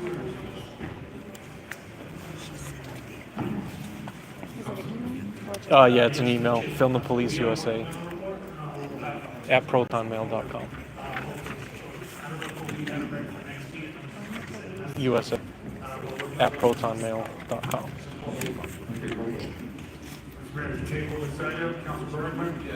Yep, .com. Council King, Councilor Carlson, Council Ian, Council Vito, Council Pasillo, Council Russell, Council Tooby, and Mayor Petty. Presentation, person becomes people normally 2 minutes on the agenda. We have court review rule 39 again. Thank you, Mr. Mayor. At every meeting of the city council on the public participation portion of the agenda, the chair shall recognize any person seeking such recognition for the purpose of addressing the city council on any eligible item on the agenda for the meeting, both in person and remotely. Any person who wishes to speak on more than one item on the agenda should combine the testimony to one appearance at the microphone. The time for speaking shall not exceed 2 minutes for any one speaker or 30 minutes for all speakers. Roll call this time. So, 2 minutes. Your name, your residence. It's Charles Russell, Worcester City resident. I'm here in favor of 8X, 8Y, 11O, and also 8BB. And I'd like to talk a little bit about AY, why it's important. Because I've been waiting since June to hear back from the city council about pull apart funds for the black community center. So it's really important that we show up. The world is run by those that show up. Thank you. Thank you. Next, is your name, your residence. Yes, hello. Henry Marini, City of Worcester, and a couple different items. 8Y I'm in support of, and I just want to explain the reason why. I have traveled all across America, specifically covering organized crime, one of which being the affiliations of government and Scientology. And I can tell you from a lot of the coverage I've seen, a recall is very important because the biggest stories I've covered so far is Los Angeles Mayor Karen Bass literally colluding with Scientology to bankrupt the city. And it's very clear that your city also has a major organized crime issue. In fact, Joe Vigliotti, an officer who is here in the Worcester Police Department, when I went to make a police report because my family was being harassed by Scientology regarding a restraining order case I had against a known agent of Scientology, this man doxed my address in front of the people as I was making my report. This guy literally doxed my address. An officer, a law enforcement officer, V366, Joe Vigliotti, who is also on a known DV case and a known officer who is unbecoming behavior. Your city also used to have a known Scientology building right across the doorway. And some of the corruption regarding the real estate rackets that happened a couple years ago had direct ties to Scientology. I've been investigating them for quite a while now. And that is why I'm here to speak to you today. My family is being targeted by Scientology. I won that restraining order case, by the way, and that's what one of your officers decided to do. Dox my family's address. That's what he wants to do, and that's why recall is important, to throw out corrupt officials. And I know some of the affiliations that some of you guys have. That's why I'm here to stand before you. It's only a matter of time. This stuff gets out eventually to the public, and it's absolutely a shame. And the people have a right to know and hear about it. And I hope you do better. Thank you. Next speaker, please.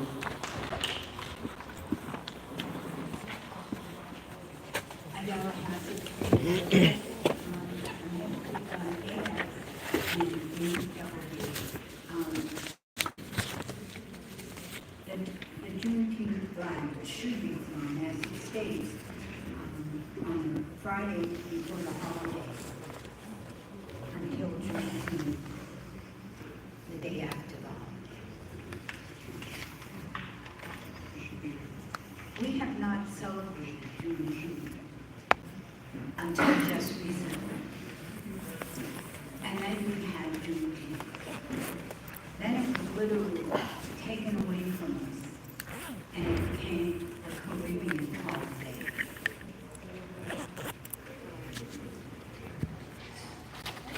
So we need to be able to celebrate Juneteenth in some way. Are you going to give public comment? That it belongs to So you can't. I get 3 minutes. Can you take both, the 2 and the 3? No, So they make you wait for one? When do they take agenda item comment? Okay. You know, it's funny because usually I've seen them, they have like a sign-in sheet where you can at least put your name so that people have a go, but it's like a fucking shit show here. and I'm seeing a real shit show over in LA. And Worcester is nowhere near the size of LA. I've been asking that off and on for years, and I think Tina Jatansing, City of Worcester. I'm speaking on item in support of item 8X, 8C, 8BB. For 8X, I do support the flag being flown more than the 24 hours it was in the past. It should be for the Friday before, for the appropriate amount of time. 18C, I support that the City of Worcester should have a resolution to recognize Black History Month and the contributions of Black Americans in Worcester. Also for support of 8BB, expand Worcester senior house homeowner tax exemption. And also, I couldn't find it on the agenda, but I met a gentleman here that said he's here to talk about his item on the petition for chickens in Worcester. I can't find the exact number, but I support Worcester having chickens, especially with the price of eggs going up. Thank you. Next speaker, please. City residents in Randall. Yeah, my name is Joseph Mangiamelli. I'm a resident of the city of Worcester. I'm actually the person who put the petition out for 8C for... Oh, you have to wait, we're going to get the petitions in a minute. So, Okay, so I just would wait my turn. I'm sorry, I'm new to the whole thing, so... Good evening, my name is Malika, I'm a resident of the city of Worcester. I'm also a woman in recovery, I'm also a survivor of sex trafficking, sex exploitation. I'm here on the items of 8X, about the Juneteenth flag. I am in agreement with that, I'm supporting that, so I just wanted to put that out there. But I'm also here for 11O, the allocation of the abatement money. What I needed to say in regards to that is I believe, actually this is my second time coming to speak on this situation, that the community, the people who have been through those situations, the lived experience, who work each and every day with the opioid crisis going on, you know, out there in the community, that we should have a say-so at the table to be able to make decisions about how the money's being spent. Because from what I've found and what I've seen is there have been money that's been allocated to programs and things like that, $1 million, and then a couple of months later, the program closes down with only a couple of bands to show for it. So I think that it would have been better dispersed if it was, people that was involved in the conversation to be able to give some feedback on, how to allocate the money. So that's what I'm gonna say. Thank you.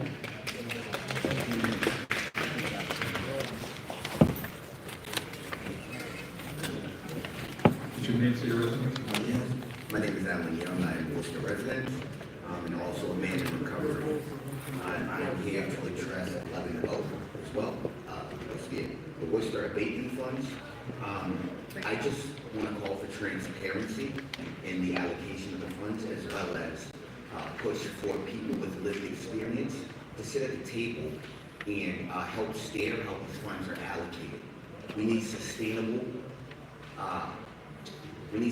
ideas, things that are going to help the longevity of this great city. And as it is right now, looking at the allocations,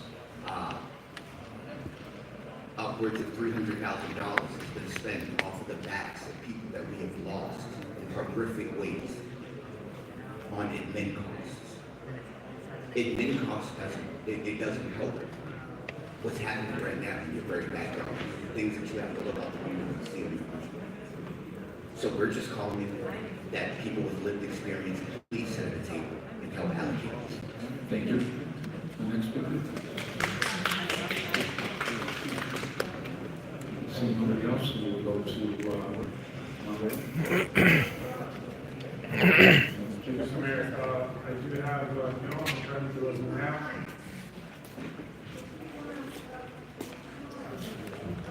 we still have people watching. We'll get to petitions in a second. I want to speak on something. You only can speak once though. Can I do it all at once or another? No, on petitions. So since I speak on other items, What's that? I can speak on other items besides the petition during my petition? Yeah. All right. Thanks. Existing in Worcester, I'm posting my support of items AX and 18C, and then also just wanted to comment on 8Y. I think it's a great thing to do. I believe through the chair, Kim has all the right to be voted out of council. No, we're not having a good discussion. Well, that's why I support it, but thank you, Howard. Sure, we got a few more speakers. What's your name, say your residence, election number? Hello, my name is Gary, fellow city councilors. I live in District 5, and I'm here to support 8X. I think this should be a no-brainer. I don't know why it hasn't been done before.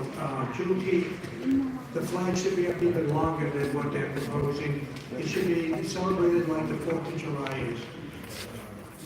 I oppose 8Y. I think this, I don't mean should be used for people that are not doing their job or need to be dismissed. There's going to be some kind of human resources to use. Fucking moron. Rather than, What a fucking moron this guy. Presidential election and a recall election, you're talking about trying to save money, and here you are, this would cost thousands and thousands of dollars. I think there's going to be a way to come up with better to solve that problem. 18A, I think we're talking about transparency, and I think everything has to be. This guy's a fucking clown. The city council to be open within to the citizens of the city, and I don't think hiring and calling into an executive session, unless it's a severe case, needs to be done. The other one that I think is ridiculous that it's taking this long is 18C, recognizing Black History Month. That should have been done the first meeting. I know I was here at that first meeting, and there were some things that went on, but there was no reason this wasn't passed on the first meeting of the month. To wait till the last week to celebrate Black History Month seems like it's very unprofessional. The last one I would like to talk to is 8B, expand Worcester senior homeowners exemption. I just retired, and I'm gonna have to live on my social security, and I have a home in Worcester. And there's no way I can keep that if the taxes keep going up. So I think we need to expand on that tax program, please. Thank you. Thank you. Next speaker, please.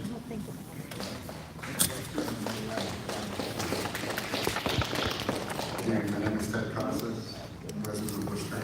I'll make it brief. I'm supporting 11O, 8X, 8A, 8C, and I can't believe I'm saying this, but 8Y. Thank you. Thank you.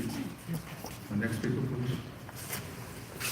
My name is Athena Haddon. I'm a resident of Worcester, Massachusetts. I am also a member of the recovery community. I'm speaking today on the referral regarding transparency with the recovery community on the abatement dollars. When Maura Healy's office was seeking input from communities for that money, she sought our community first, the recovery community, people who have been personally experienced the opiate crisis. Today, we're asking for that same community to have input into the spending of that money. I believe we're in year 2 of that money, of spending. We'd like to be at the table, and I appreciate the council. Thank you. Thank you. Next speaker, residents, city residents, I know. Good afternoon. My name is Darrell Alexander. I'm a resident of Worcester for 25 years now. Beautiful town, best move I ever made in my life. But I am too also a member of EPM, and I just wanted to know where there was transparency and when this money is being spent, their opinion. Thank you. I'm sorry, I didn't mean to. Thank you. Hi, good evening. My name is Audrey Duty. I'm from the city of Worcester. I'm here today to talk about 11O. I also want a little bit of transparency on what's going on with the opiate money. In last year, we only spent 22% of that funding. I'm a little confused. We have people dying every day on the streets from overdoses, and I would like to have more conversations and more people with lived experience at the table on where these fundings are going. Thank you. Thank you. Next speaker, please.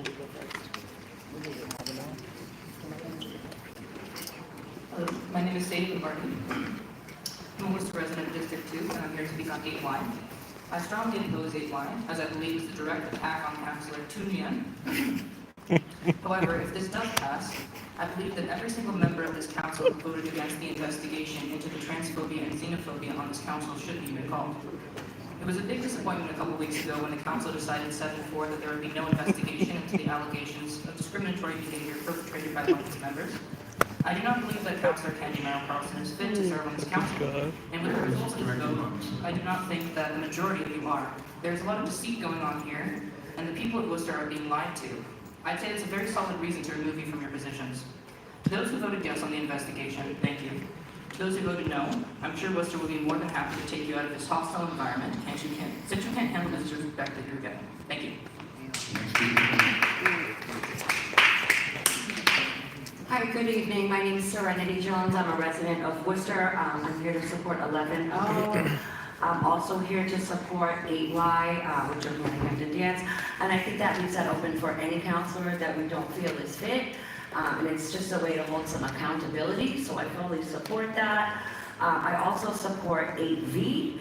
I would like that to be looked into a little bit more, because if somebody could send out an email, a press release when there was no committee meetings being had, what else could not be forthcoming and truthful? And then I also want to support 8U with Stephen Quist. I'm not going to beat the dead horse, but that's where I am. Thank you for your time tonight. Next speaker, please. Hello, my name is Zane Mullins, resident of Worcester, and I can speak in support of 8C. It's about allowing Worcester residents to own chickens for the sole purpose of laying eggs. And I think I used to work at a kindergarten where we worked kids outside, and when they held an egg in their hand the first time they come to the other chicken, they're like, whoa, it's warm. And I was like, yeah, that's because it comes out of them. And hearing that made me realize that a lot of people are very disconnected from their food. So I think it's really important that as Worcester residents, we have that ability to have our food close to us, to engage in the community sharing of like giving eggs to people, receiving eggs from people, and I think it's really important that, you know, as rent rises, as prices for food rises, that Worcester residents have a way to stay food secure. So I would really like urge you guys to vote yes on 8C. Thank you. The next speaker, please.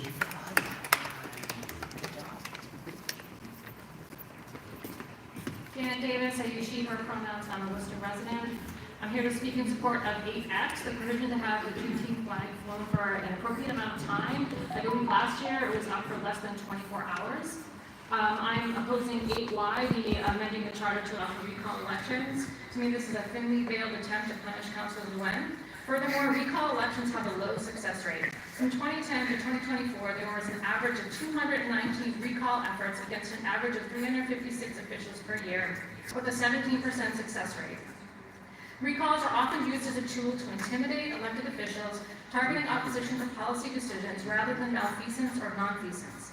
There is little evidence to show that recall mechanisms lead to more responsiveness and accountability.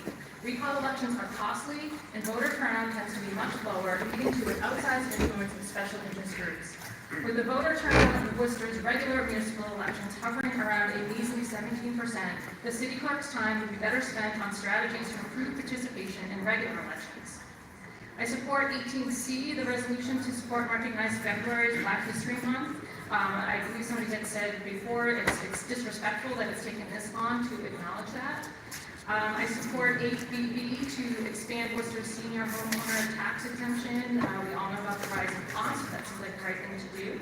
I support 11A. We should be getting regular updates on the ballpark. We have the most expensive minor league ballpark in history, and it is definitely not paying for itself. And I oppose 18A, the discussion of council behavior should be only in executive session. No, we should be having it here on the floor where the public can comment on that.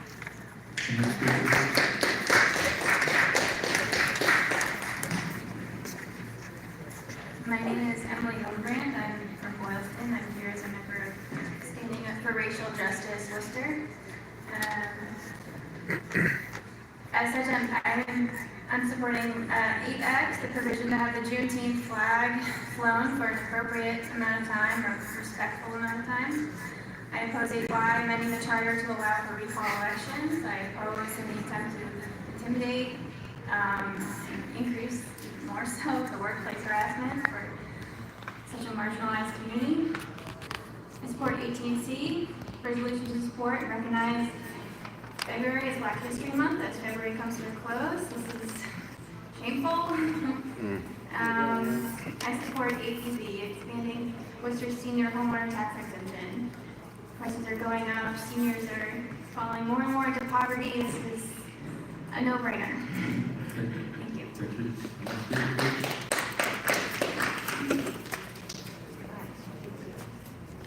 Hi, Sam Hildebrand. I'm a resident of Boylston. I'd like to speak in support of 8Y, in support of 18C, in support of 8BB, and 11A. Also support 8X and oppose 8Y. Specifically for 11A, these kinds of stadiums are always promised to be economic boons, and they almost never are for communities that they are put into. So for Worcester to actually get some benefit from the stadium that has been built and the promises that development made surrounding that, it'd be great to have some accountability. The Juneteenth flag should be flown, that makes sense. Black History Month is February Black History Month, so it should be recognized. And then finally, opposing 8Y, as has been stated, the turnout for elections that we already hold is low enough, and to keep legitimacy in our democracy, to try to have as much a voice to the people as possible, having elections where fewer people will show up. Thank you. Next speaker, please.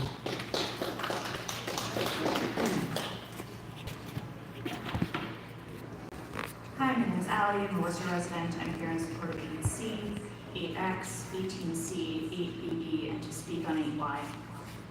You know, it was a big disappointment a couple of weeks ago when the council decided 7-4 that it wasn't going to bother to even open an investigation into allegations of discriminatory behavior perpetrated by one of its members. It felt at the time like concerned residents were out of options to seek accountability accountability. And that's why I'm so grateful to this petitioner for stepping up as an ally to Councilor Nguyen.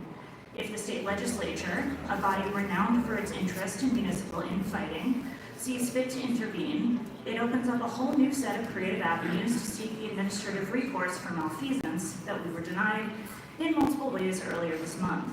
It really warms my heart to see unexpected allies undertaking innovative advocacy on behalf of the LGBTQ community to secure labor protections for counselors, making sure that elected officials who use slurs aren't permitted to keep their seats.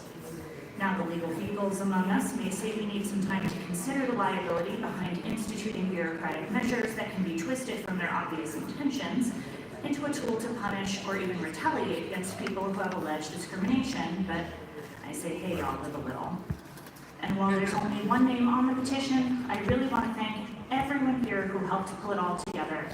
It really takes a village. Next speaker, please. Name for your residents. Hey, I'm John Keogh. I'm from Worcester. I'm here to speak on 8C, on pro chickens. That should stay out of the ability to grow food for themselves. They should be allowed to do gardening, raising animals on their own. And it's where it works in a ton of other places here in Massachusetts and around New England. So stop holding that up. It'll alleviate prices if people are allowed to raise their own food. 8Y, I'm not going to say I'm for it or against it. I will say this. I heard that there's some fundraising already going on behind this. And so I would just warn you that that could be used against you. And I'm happy to help fundraise for other recall elections. So if we want to throw chaos into the thing, I would love to get involved. I've never fundraised before against specific people, but bring me on board, we can get this done. So it won't be one recall election, it will be multiple. Juneteenth, I'm for it. The Madison thing. I just want to say, 2 years ago I left my job and I had a little trouble making rent, and I was taken to court like this, right? Madison Properties, bails on their promises to the city, and then all of a sudden shows up with millions of dollars for the Holy Cross Project. Zero accountability publicly from anyone really, except for a couple of people. So the city council should be going after them for some kind of recourse. They lied.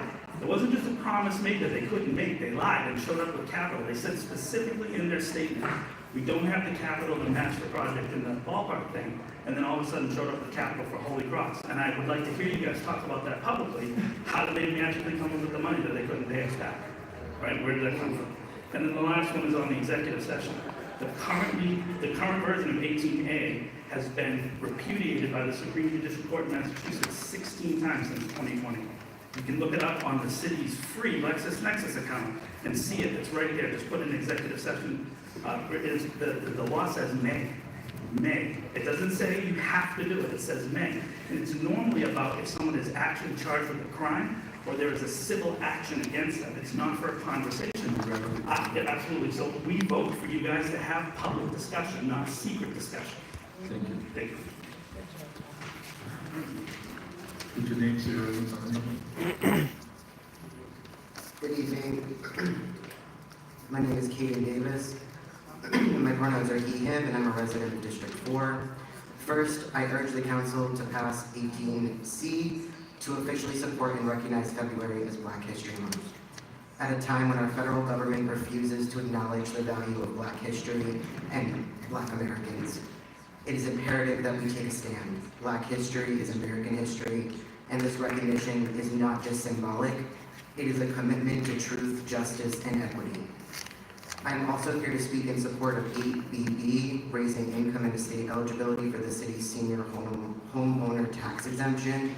We should be doing everything we can to support housing access, particularly for our most vulnerable communities.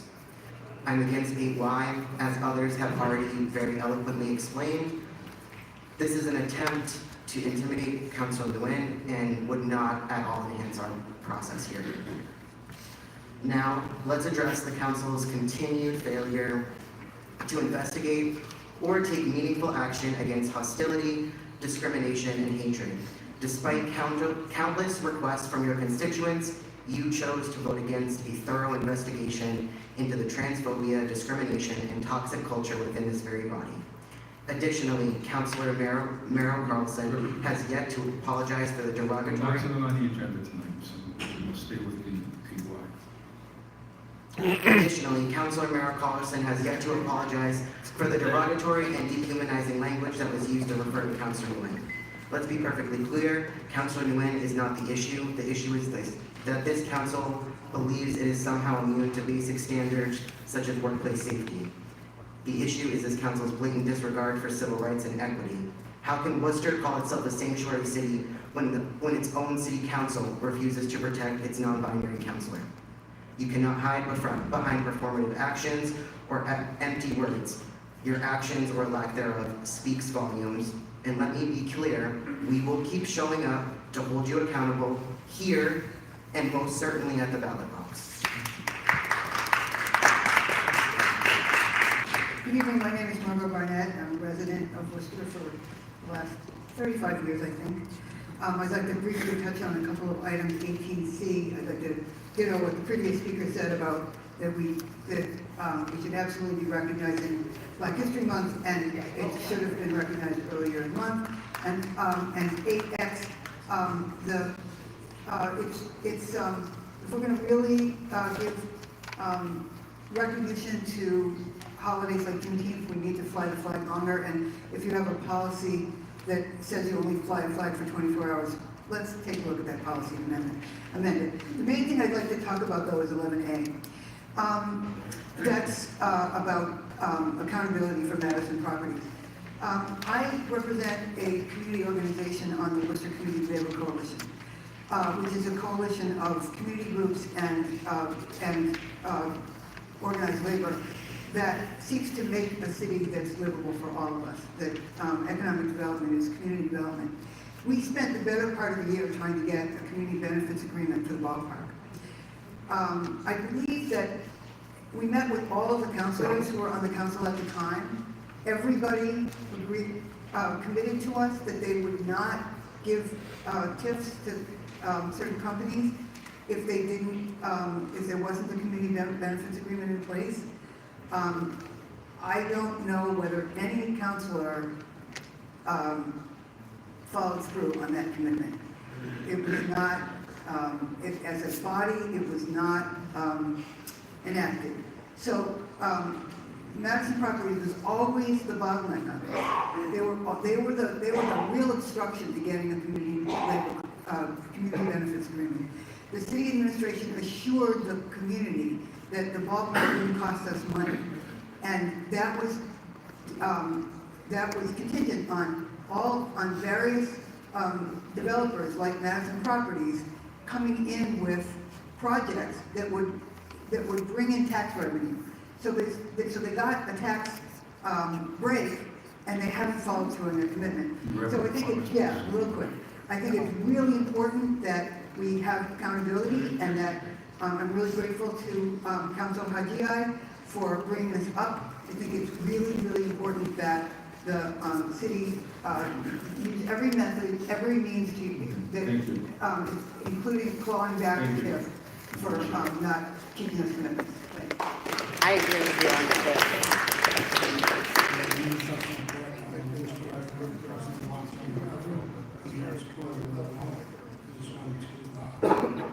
Endorse following state guidelines involving transparency of funding and using outlines from the state that they're using other communities that have been successful.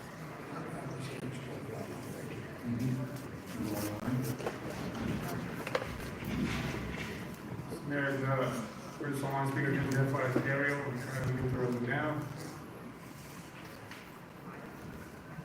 Hello, my name is Anthony Alvarez de Matifuén. I'm a District 4 resident of Worcester on Denmark territory. I first wanted to state my support for 8X and 8C. I'd love for the Juneteenth flag up to be up for longer, and as previously stated, formally recognizing Black History Month is important. I'd also like to show my support for item 8W. There are a lot of sidewalks that are not being cared for right now, and as a wheelchair user, it has either resulted in my being physically blockaded, putting my life at risk using my wheelchair on the road, or damaging my wheelchair that is still up being dead. I'd appreciate extending this to any corporate property owner that routinely fails to clear their sidewalks, as the property owners at 421 South Bridge Street and 52 Herman Street continuously have abandoned large swaths of sidewalk, routinely causing me and my wheelchair harm.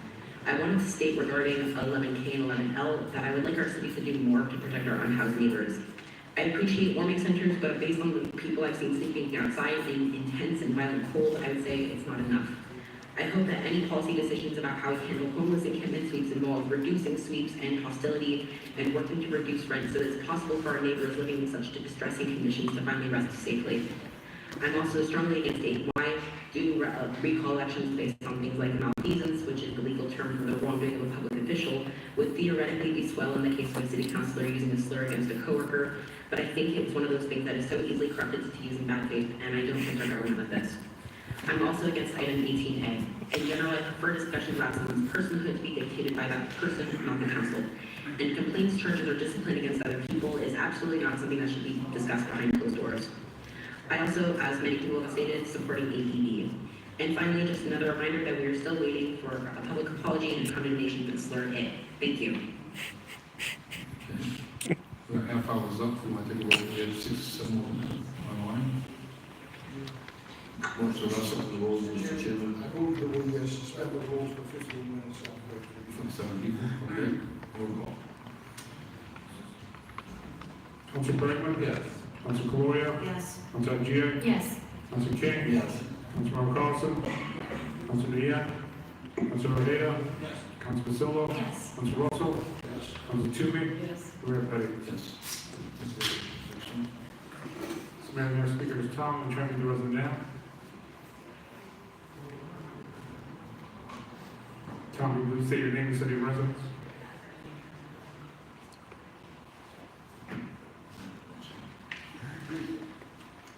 Okay, now you from Tom, we're going to move on to the next speaker.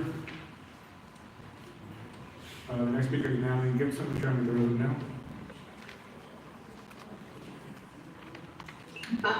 Hi, just one sec, I'm driving. What a fucking clown show. Hello? Yeah, I was able to pull over. Yes, Natalie Gibson, District 5. I am calling in support of a lot of the things that the previous speakers were speaking on, regarding things like, 11N, I believe it was, or O, regarding the allocation of funds from the opioid money.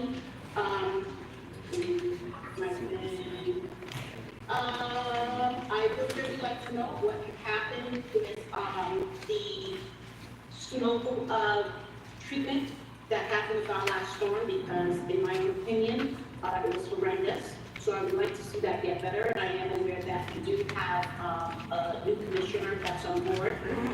I agree with the Juneteenth flag being flown a little bit longer than the 24 hours or less. Having Black History Month designated as February. I am not in agreement with chickens in Worcester, because Worcester is pretty dense in most of it. And I do not wish to be hearing people's chickens. Oh my god, this lady's a NIMBY. Right next to me. Not in my backyard. I don't agree with 8Y regarding the special elections. And you know what? I will, for now, reserve the rest of my time. Thank you. Next speaker. Next speaker is Carrie, I'm trying to do the resident now.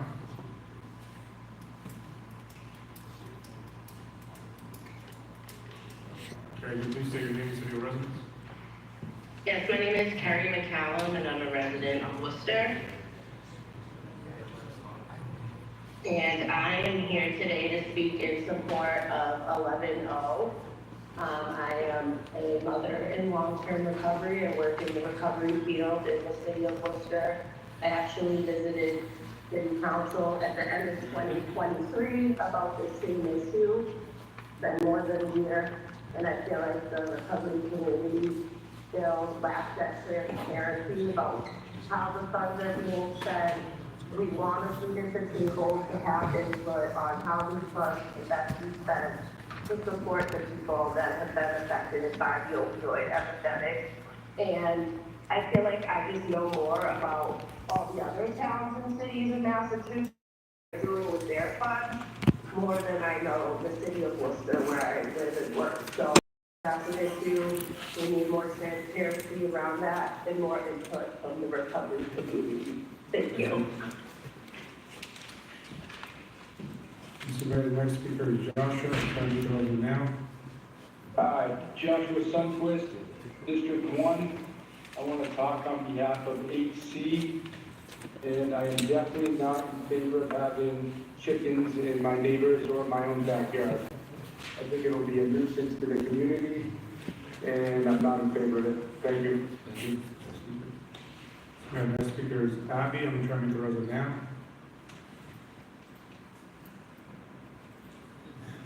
Can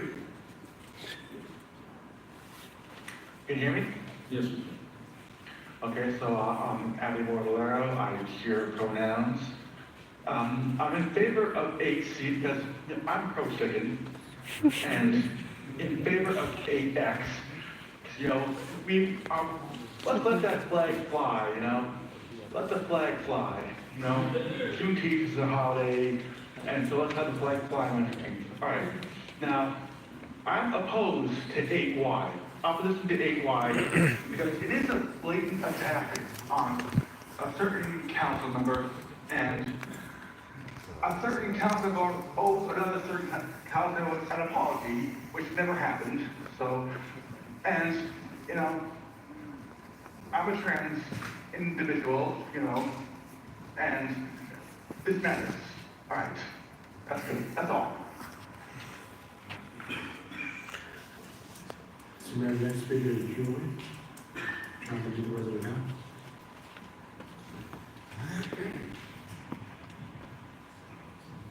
Hello. Go ahead, we can hear you. Please state your name and city of residence and write any profile.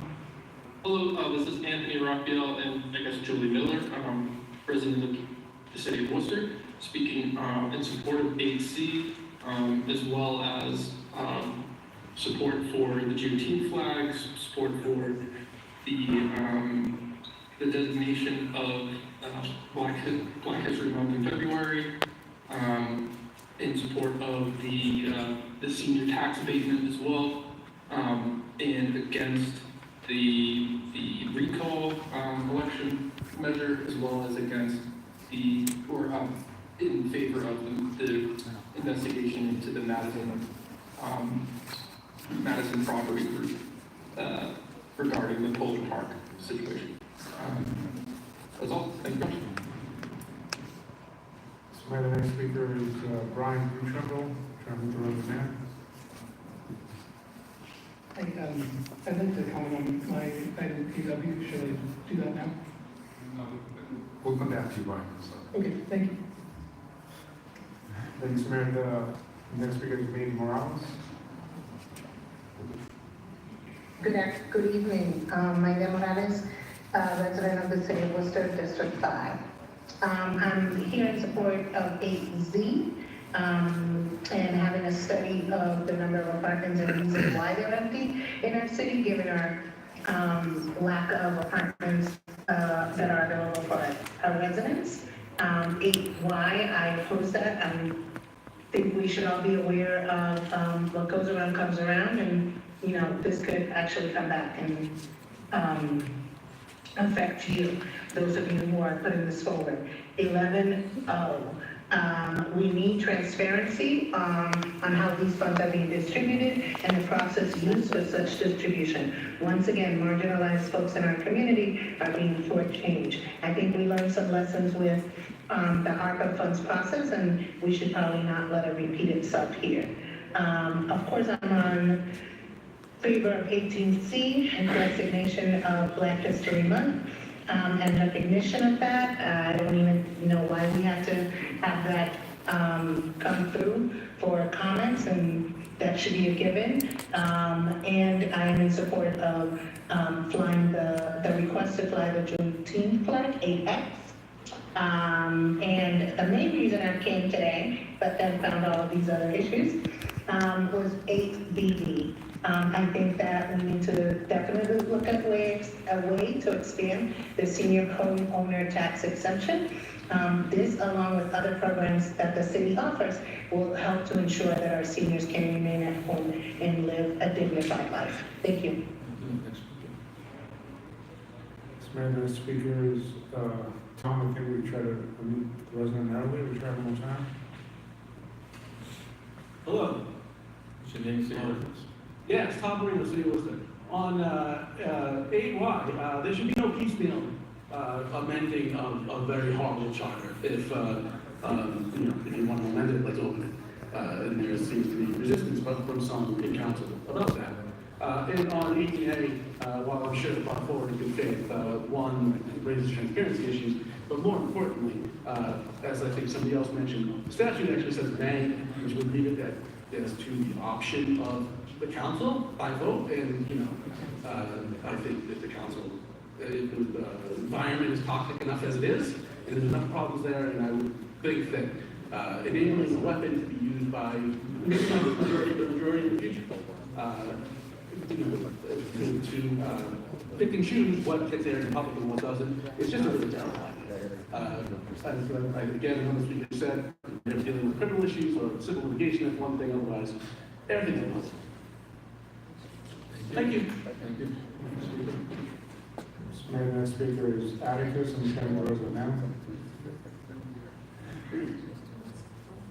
Can you hear me? Yes. Hello, my name is Atticus. I live in Worcester. I'm a non-binary resident, speaking on behalf of 8W.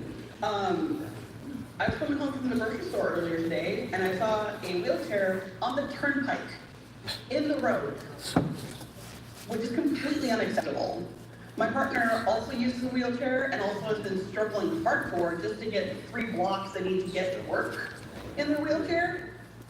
Clear off the damn sidewalks. It's not that hard. Also, as someone who grew up with chickens, as long as you don't get something loud and annoying like guinea hens, they're not going to be anything. They're entertaining as hell. They're smart. Thank you. The next speaker is Danielle. Turn the resident now. Danielle, City of Worcester, can you hear me? Yes, we can. Thank you. I wanted to speak on 8Y. I would think that a lot of people would not want there to be the ability to have these special recall elections right now. It does seem like it is a pointed slight at a specific member of council, but I mean, if we open it up, I think that there are other seats that would be open to recall as well. I would question whoever wrote that up might not have the best interest of everyone on council in mind, or maybe just doesn't have the ability of forethought. That's all I have to say. Thank you. There's a lot of fucking dumbass people in Worcester. Jesus Christ, I thought LA was bad. Holy shit. Hi, can you hear me? Hi, this is Yanni Durosh, resident of District 5. I have a couple of brief things. On the issue of okay, where did my thingy go? I don't have the numbers in front of me because everything just crashed. Sorry. But on the chickens, I support us having chickens. There are a number of towns and cities across the world that have implemented chicken policies to actually mainly focus on the decrease of food waste. Because if we can give the food waste to the chickens and then the chickens create more food, that's less that goes into landfills and trash and stuff like that. So that would actually potentially help us in that regard, not just in terms of providing more food security for people.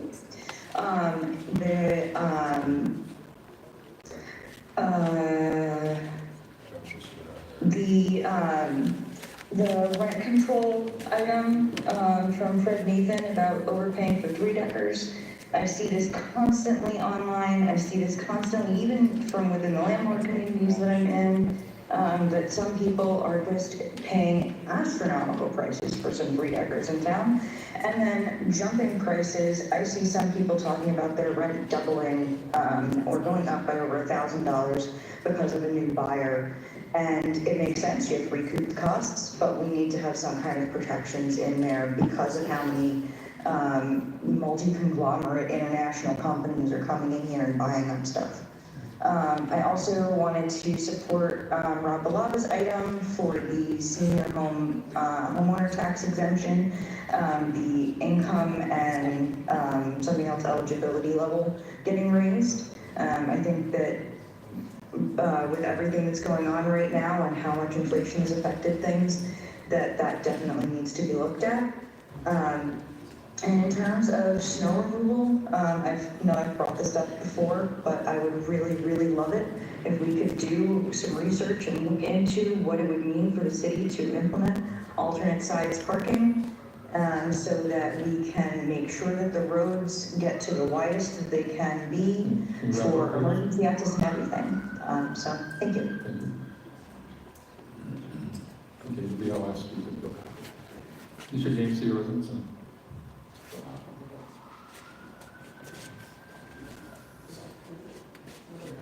Yeah, no, he's not going to speak. I'm speaking on behalf of myself and my family, my children. It's my son Eric. My name is Joel Carmona. I'm on Chattanooga Ave in Worcester, and we wanted to comment on the snow removal. Unfortunately, we've had a lot of difficulties with snow removal and ice removal in our street. It's been a very big challenge as a parent of a disabled child. My daughter is also a type 1 diabetic where sometimes she'll have lows and we'll have to leave. And excuse me, I'm a little nervous, but I think what I wanted to kind of get across is the fact that on the last 2 snowstorms we've had, and it's been more towards the end of the season, we've called on multiple occasions and we often get, a voicemail, or when we get in touch with somebody, they say that they're going to be sending someone out and they don't, or the person comes the next day. And there are certain situations where we have medical appointments or we have to leave because of an emergency and it is unsafe to do so. Our street is very steep at the end of it where it ends where there's like a garage at the front, so we could literally slide into somebody's house. And there have been times where I buy snow tires every year, I buy them brand new, but it's just not enough. It's not enough, and we really need to refocus, if we could, do efforts just to think of those individuals where there have been times where I've been stuck at the bottom of the hill and I have to push my son up the hill, and I don't think that's fair. I think that it's something needs to be done. I think it needs to be, I know that there's a lot of budget issues and that's always a challenge, but when you think about whether or not we're going to pass additional funding for these, please think of the people like us who, we met with these challenges, these unexpected challenges, and we always look to our city to help, and that's what I'm asking here today. I brought my son today to the Y to go play basketball, and we found out about this meeting. We literally came rushing here. We were like, oh my God, it's 7. We're not going to make it. But it's that important to me and my wife that we come down here and just make you aware that we really need your help. We really need to be focused. And I think hopefully next year, maybe, we really don't want to experience this because we pay our taxes. We want to make sure that everybody, not just us, but everyone on our street is safe. Because I wouldn't want somebody coming down and sliding and hitting us on the road either. Which street was it again? I'm sorry? Which street? Chattanooga Ave. Chattanooga? Mr. Commissioner, you got that? Okay, thank you. Thank you. Thank you very much for your time. We're going to go to petitions. I'm not going to go through the people online any petitions. Hang on, we'll get in a second. Right now we are on hearings and orders. Motion to open the hearing on 7A and 7D. Those in favor, opposed, so ordered. Anybody opposing 7A and 7D? See nobody opposing. Motion to close the hearing to adopt. Those in favor, opposed, so ordered. Petitions. 8B, 8A, and 8A is referred to Department of Public Works and Parks. Sorry, I'd like to, I read it. 188. To file this petition, the city, former Commissioner Vic and I, a few residents, including the Respondent Association, actually requested that those benches be removed because the city can maintain them. And so, as the council has worked with this with neighborhood, we shouldn't be putting benches that we're not able to take care of. So I'd like to file a motion to file this. Somebody for 88? Seeing nobody for 88, motion to file. All those in favor? Opposed? So reported. 8B, something Parks Commission, instead of the consent of the Parks Commission. You gotta second the motion first, man. You gotta open it to the floor, you gotta second it, you gotta take a vote, and then you approve. Come on, man. All right, thanks for your time. I apologize for speaking out of order before. I'm Joseph Cangiamelli. I am a resident of the city of Worcester. Prior to moving into Worcester, I lived on the Worcester-Millbury line, and my wife and I had 6 chickens that were for laying of eggs only, and it was a great blessing. Not only do they make great pets, but they also produce very healthy and amazing eggs. And so we were able to feed our own family and some of my children's kids as well. So I've heard some concerns about chickens, one being noise. I do think it would be important that if this was ever put into effect, that there be a limit on the numbers of chickens that a person could have in their possession in terms of raising chickens. I've also heard the concern about possible pests like rats and mice and things like that. I do believe, again, that there's a lot of information online where a person can create a good coop as well as a good area for the chickens to be that is protected from pests, as well as a screen above the chickens that keeps away flying pests. So I do think the issue of pests is something that could be definitely handled, but I do think if this ever goes forward, that there should be a well thought out, I guess you would call it some sort of legislation that would help people who wanted to do this do it right. My wife and I did not have other kinds of chickens. We definitely did not have a rooster. I would say no roosters should ever be allowed because they're the ones who make most of the noise. Chickens are very similar to having a dog in the backyard. If you have a dog in the backyard, it's going to bark.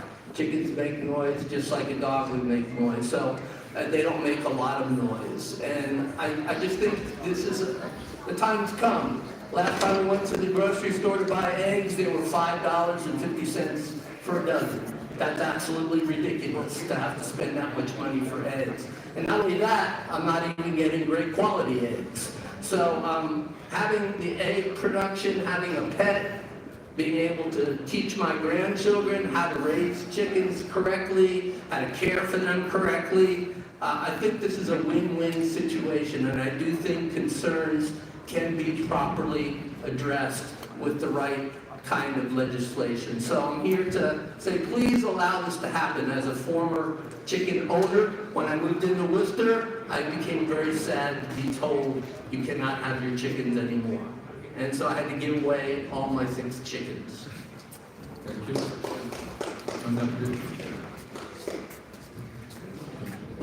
Thank you, Mr. Chairman. Just wonder if we can get a report also, because I know this came before committee I served in, the years ago, came before council, perhaps in prior terms, perhaps this, I can't recall, a couple of times. I know that the planning board recommended it favorably. I don't recall what we typically do. So I would like a report back on the specifics of that.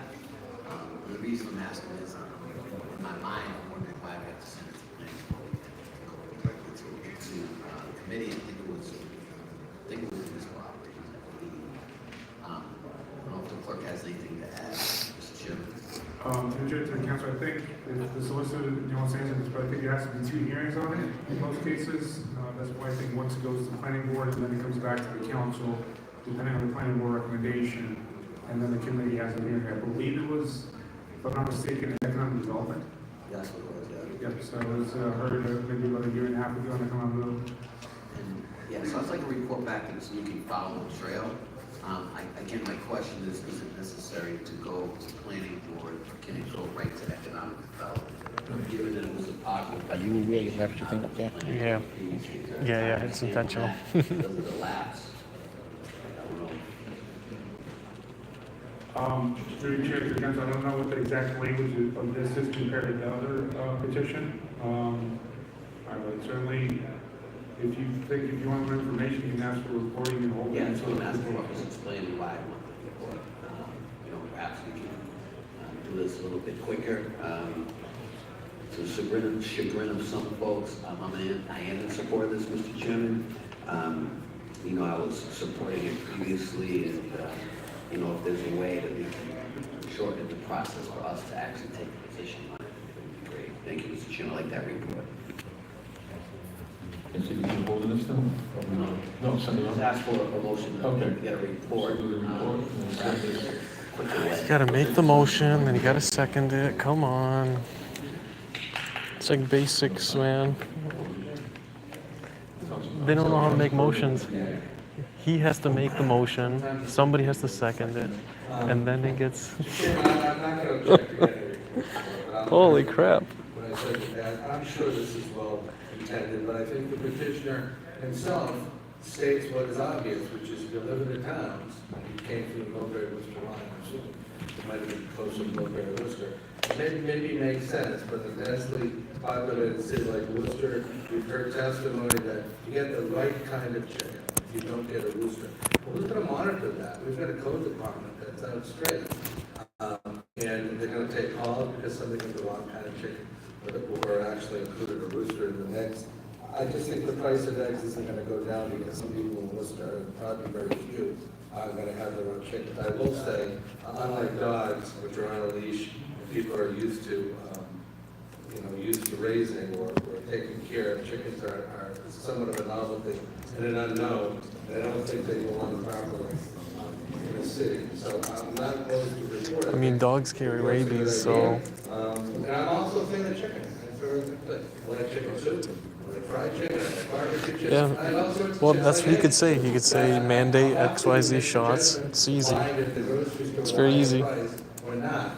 I don't think it's appropriate for people in a large city like Worcester to have chicken. I don't think This guy's a clown.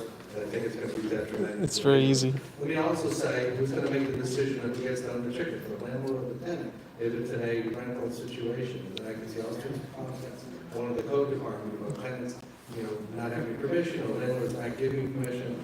Let me just say lastly, I've said this before, and some people are going to worry you said this in the past, but there are also issues with predatory animals, and I've said in the past, I'll finish by saying, if coyotes could vote on this, they could unanimously vote for chicken, but I won't.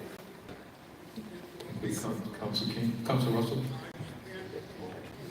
Mr. Chairman, today I had a reporter from Spectrum News show up in my office quickly and unexpectedly. And I had in my phone, I'm going to spare my colleagues and the public the comedy of listening to it. But last summer, while I was on vacation, someone about maybe 600 or 800 feet away from me had chickens. Maybe they were roosters, I'm not sure what they are, but they made quite a bit of noise. And I recorded them in video. I played that in the recorder this afternoon when he asked me what I thought of this. And I told him that in an urban community where most houses are 8 feet away from their property line on the side, we can't just, at least I can't, as one member of this council, can't go along with this kind of a proposal which is not going to improve across the city. I think that's a major mistake, especially when it comes to multi-families like Council referred to, and those tight urban neighborhoods. It's one thing if it's in a big lot or a big piece of land or, whatever. So, Mr. Chairman, I'm going to make a suggestion, so when this goes to the planning board, and it goes to committee, and it's actually looked at in a different light. I'd like to scratch the word allowed and I'd like to replace it with being able to apply for a special permit before the planning board or zoning board of appeals on a case-by-case basis. So that, I just think that that's what you have to do. If we're gonna actually approach this as an issue going forward, it needs to be case by case, the neighbors need to be notified, there has to be a conversation in the neighborhood, and it has to be some conditions about like what kind of animals you can have, how it's gonna be maintained, how it's gonna be cleaned, what the rodent control plan would be, and those are all the kinds of things that would be done before the planning board or before the zoning board of appeals on a case-by-case basis for a special permit. Thank you. Councilor King. Thank you, Mr. Chairman. There's often many things said about all of us, me included, but I can certainly say I ain't no chicken, Mr. Chairman, when it comes to this, okay? When you talk about urban farming, you know, the city of Boston does this. That's the city. You know, I agree with Councilor Russell. It requires permits, special permits, perhaps some zoning changes, strictly, because this allows roosters. You know, so I certainly know that we listen to our constituents and their concerns and also their advocacy. But the notion that this is not an urban opportunity just doesn't fit. We're doing it in the largest city in New England, largest city in our Commonwealth. And they have specifications, Mr. Chairman. The number of chickens, distances from property lines to neighboring houses. Mr. Chairman, so I rise to ask that it be included, my prior motion be amended to include what the regulations and ordinances are in the largest city in the Commonwealth. Because I anticipate that once again, that we'll have a positive response from the planning board if it's even necessary.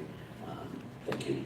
Thank you, Councilor So, Councilor Thank you, Mr. Chair. I would like to echo my colleague, Councilor King's thoughts and thank the petitioner for bringing this forward.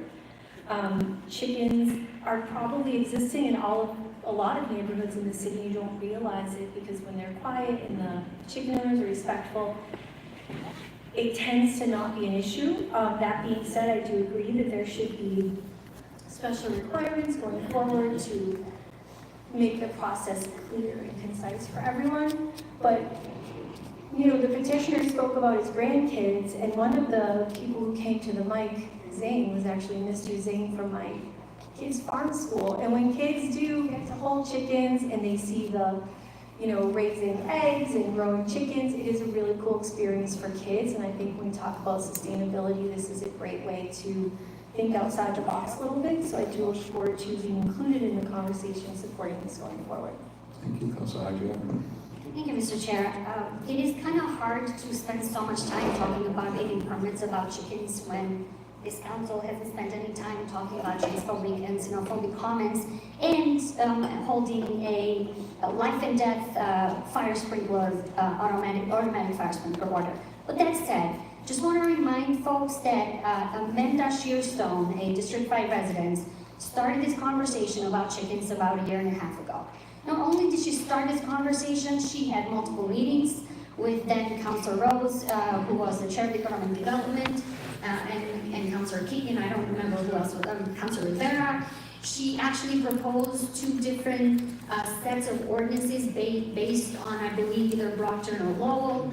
She did a lot of work to go to the planning committee, to the planning board. She submitted and brought out residents. She made T-shirts, which former Mayor Mariano made fun of as Team Chicken. And so I find it a little bit frustrating that we have to now go back to the planning board when there's been a resident, in addition to user, who has already done a ton of work and was basically ignored by the chair of that committee. So what I would like to do is support Councilor King's motion to get a report back, and perhaps if the petitioner is okay, which you can answer that yes or no, if the petitioner is okay, we could go back to a very thorough report and data and research that this resident spent literally a year talking to all of us, including myself, as opposed to coming back and regurgitating the whole bureaucratic wheel, which may just take months and months to give residents a clear answer. Councilor Tween? Thank you, Mr. Chair. The topic of chickens has been around for a long, long time, and I remember talking about it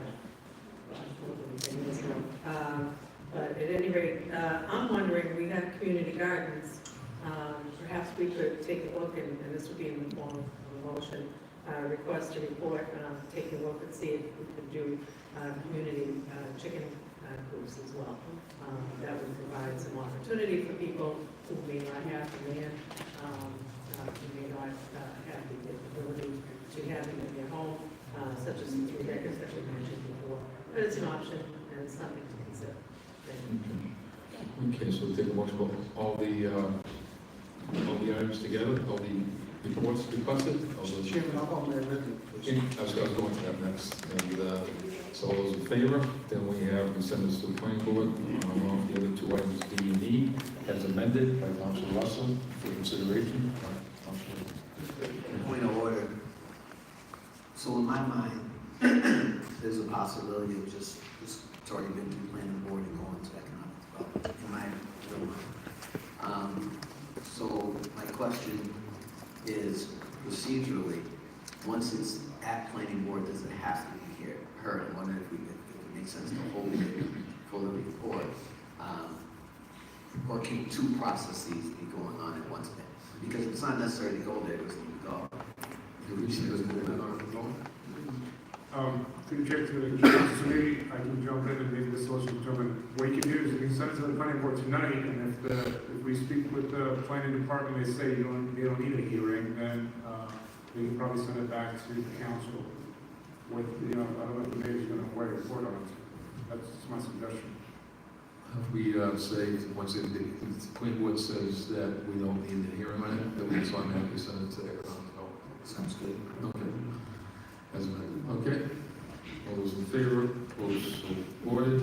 As amended, correct? Yep. That includes D and E. All those in favor, opposed, so ordered. F and H, F to H, Public Works Committee. All those in favor, opposed, so ordered. We have 8I to 8Q. Make sure I'm not missing anybody. If anybody has an item to know, I'm going to send that to the traffic and parking. Anybody get those items? I'll see if those in favor, opposed, so ordered. 8R and 8S. And then we give 8R and 8S. And nobody will refer that to the Conservation Commission. All those in favor, opposed, so ordered. You want to 80? Minus 80. Well, you went by. And I did the, you want to speak on that, Council Russell, the Mr. Chair, I just want to be clear with this. This is the item that Representative Dunny and I performed on behalf of the residents along Whitewood Ave and all the side streets, just in an effort to try to encourage the property owners to use uses that would encourage residential development instead of, this was the site from the proposal where the CarMax had the well over 1,000 parking spaces right up against people's homes, encouraging them to take another look and encouraging the city to take a look to maybe work with the property owner going forward to give them some assistance and some guidance to get some housing into that area, especially after all the sewage and water improvements that this council and state government push forward in that area. So thank you, Mr. Chairman. Okay. Let's sign on. Anybody wants to sign on? Council King. Thank you, Mr. Chairman. First, I would like to commend Councilor Russell, Representative Dan Donahue on their advocacy on behalf of the community there. Just a clarification regarding the RL with 7 zoning. The question is that limited only to residential? Is my first question. The second question, is there another zoning that would allow for limited business, or some level of something else through the chair of the administration. Mr. Manager? To the chief, to the councilor, my understanding is that still allows for limited commercial, it's not just strictly residential. Okay, thank you, that answers my question. So RL7 would still allow it, business purposes if necessary. Okay, thank you. Okay. That was, so refer that to the planning board, correct? Those in favor, opposed, so ordered. Ms. David H., who is here to request writing to review and approve on the new one-way portion of Jackson Street. Thank you, Mr. Chairman. Yeah, I just want to speak on this briefly. So, there's been a change to the way the sidewalk is. It's extended. It's been like that for, just so. That's an area of the city where it's pretty dark right before you get under the bridge on South Street and make it right onto Jackson, which they turn into a one-way going up from South Street. So that's kind of messed up the flow of residents over the years. My main concern is the safety of it. Every time I drive by there are tire tracks, all of it. You see hubcaps, you see bumpers just getting torn from people just making the right turn, not realizing that the sidewalk has literally extended so much further. So if there's a way we can move fairly quickly, because I'm not sure if this falls back on the city as far as cars being messed up, that becomes a liability or loss of the city. But this is something I'm really concerned of. It's pretty dangerous right now. The only thing that's saving us right now is that there's snow there, so people see it, so they can't drive on it, but you'll still see some snow, you'll see some tracks there. But once all that snow melts, it's really dark. So maybe some reflectors can be put in the ground now. Hopefully this community can work on that. Just get ahead of that, by the way, because it's if you drive by it, you'll know exactly what I'm talking about. There's a stop sign there that's probably been out a couple times as well. So I'm hoping that we can really look into this and get this done as soon as possible. Thank you. Okay, we'll send that to Public Works. Those in favor, opposed, so ordered. You're on 8T through 8V. Motion to refer to city solicitor. First one is Dave Webb. So we'll send that to the city solicitor. Next one is Stephen Twist, found over the meanwhile complaint form.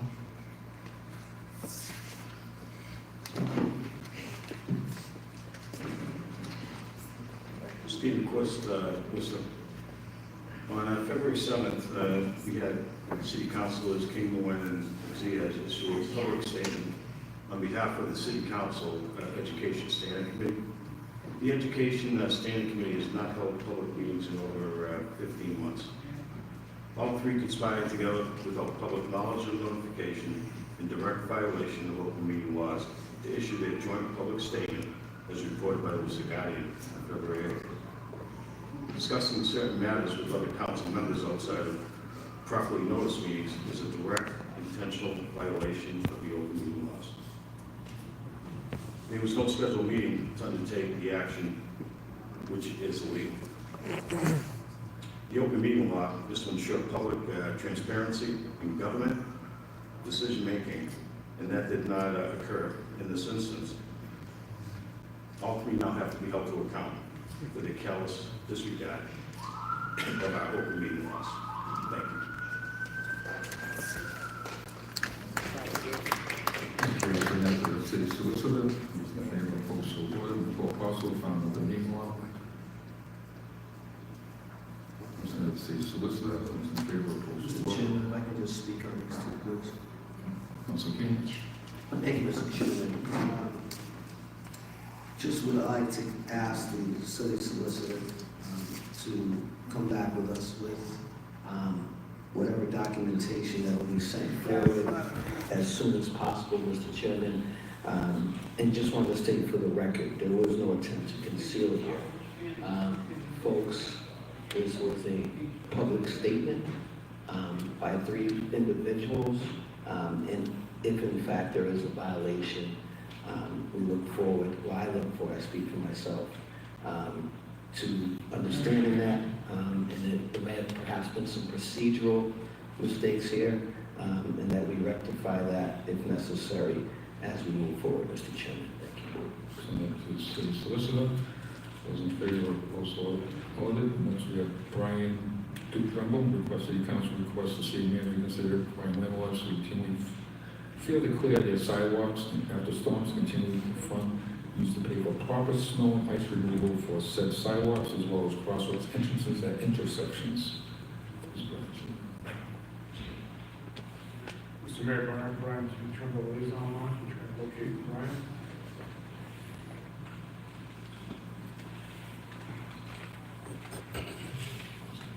Brian, you're unmuted, can you please say your name, city of residence, and speak on your petition? Brian Turnbull, City of Worcester. Sorry, I couldn't figure out to speak on this.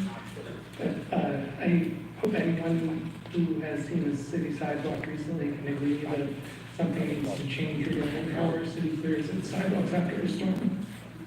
Though I wish we didn't rely quite so much on random dudes from Auburn who happen to have plows.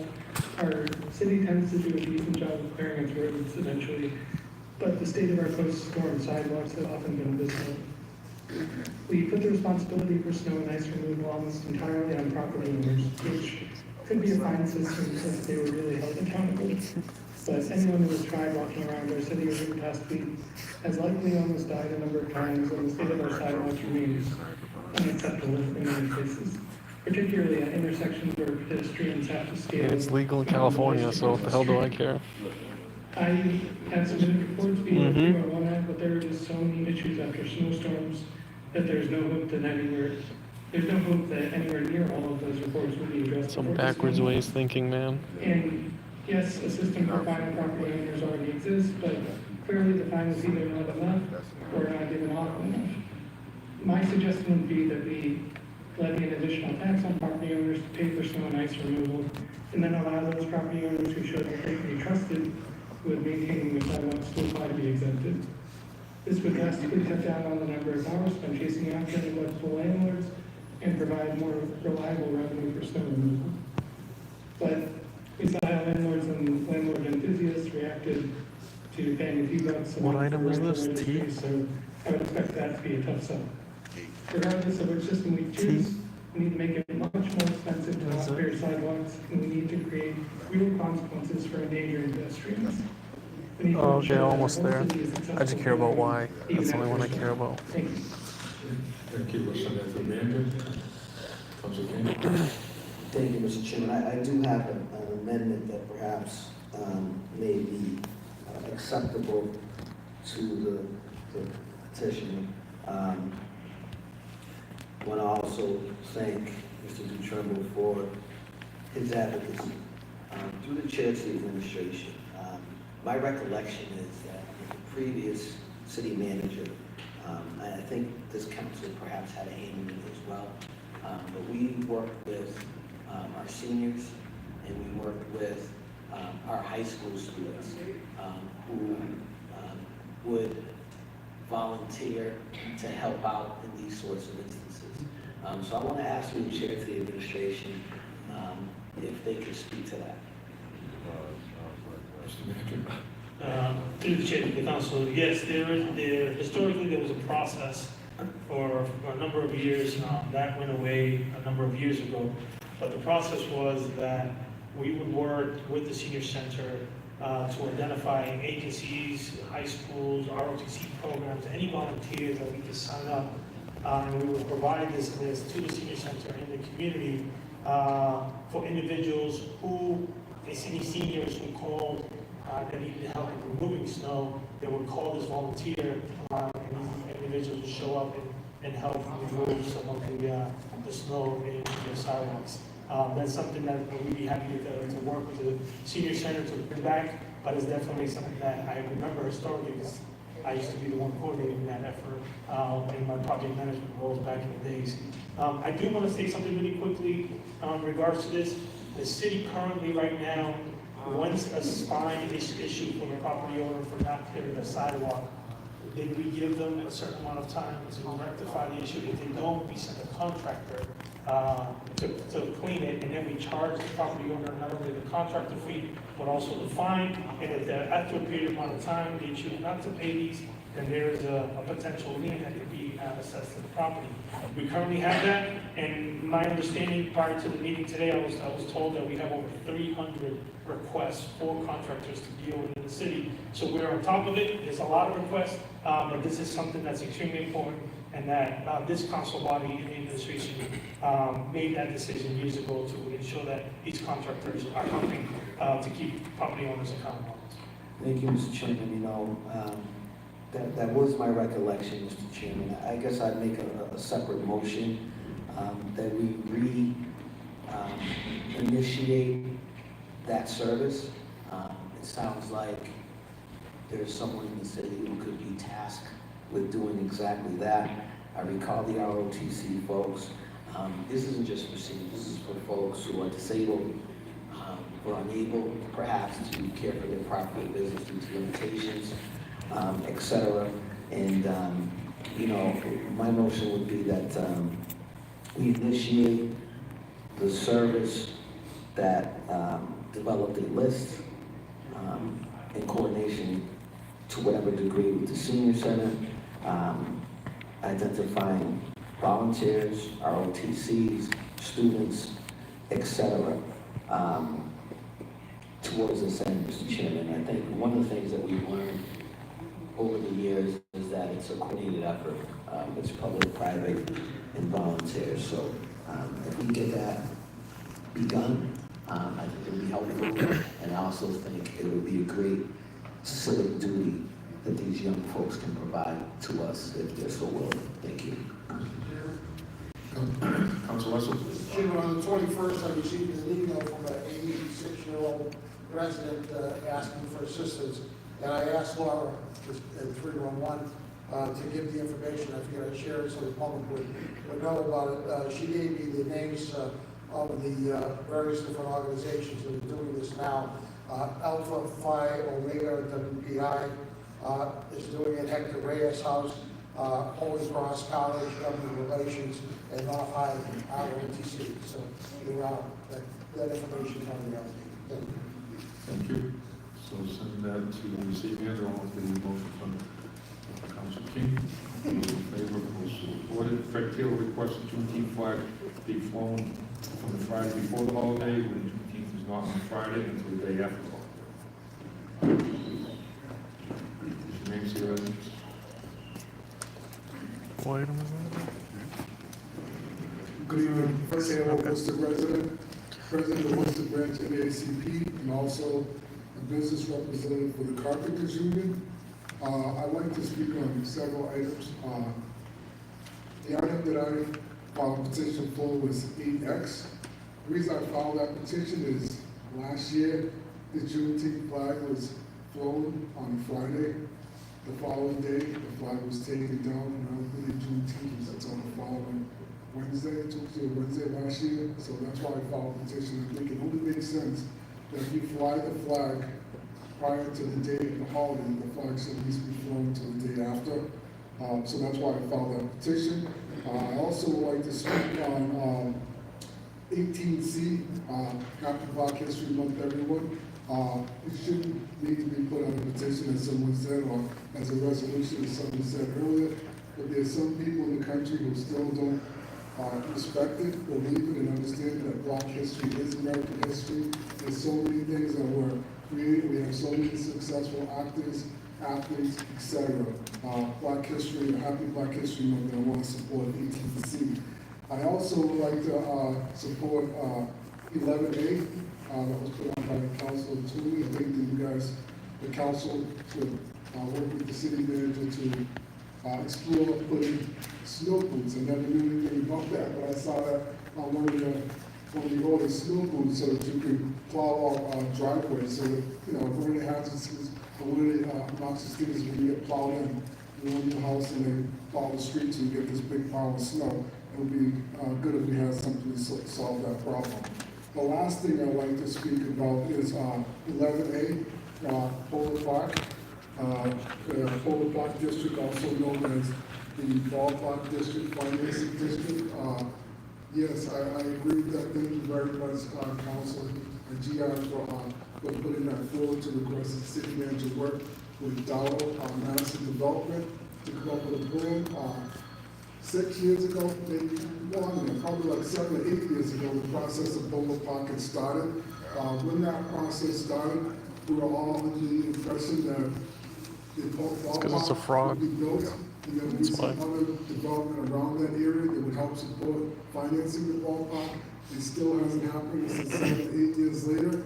I'd like to see that move forward. In addition to that, I want to be sure that we have some responsible development. If any contractors is doing construction on the hotel, the left floor office building, or any of that stuff, we should be sure that we have responsible development on those projects. And also, yes, please, we'd like to see a real community benefit agreement on some of the projects that are getting done here in Worcester. So I'd like to see that. Thank you very much. Thank you. City manager.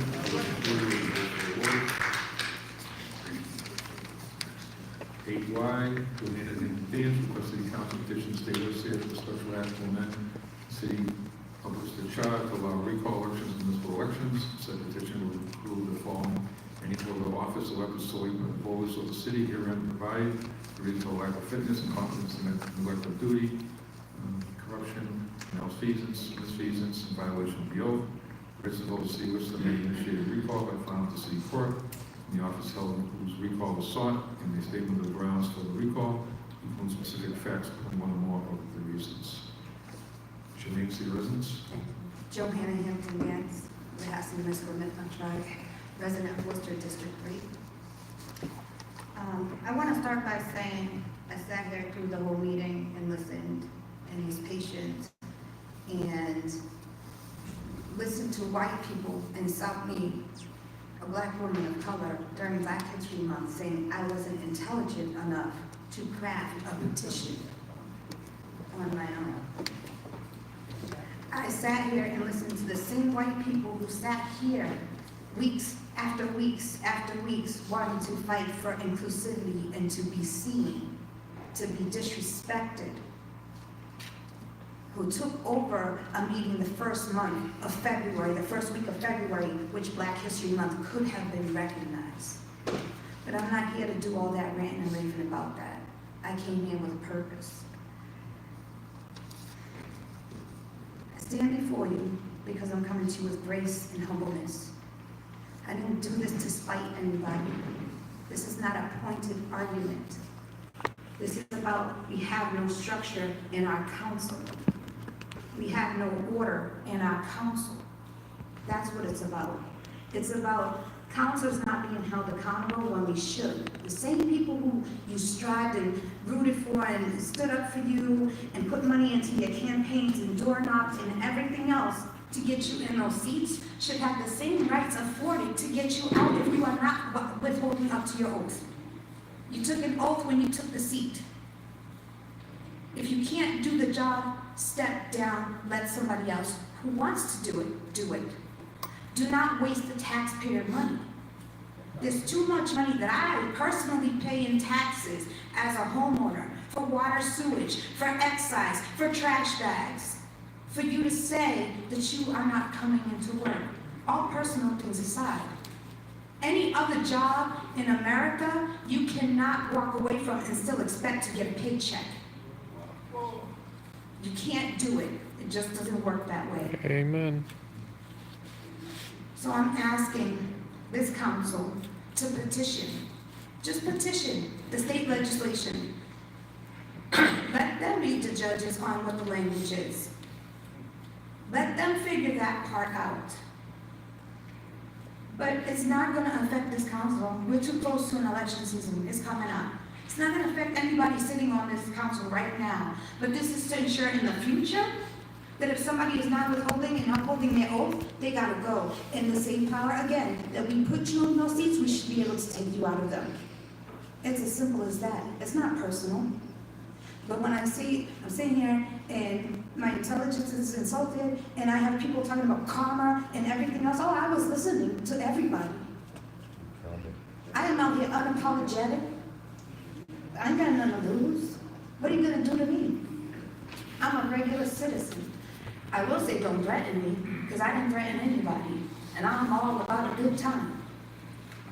At the end of the day, it was embarrassing. Worcester was embarrassed.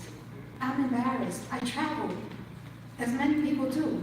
And when they say, where are you from? And I say Massachusetts, because they notice my accent, and they say Boston, I say, no, Worcester, 45 minutes outside.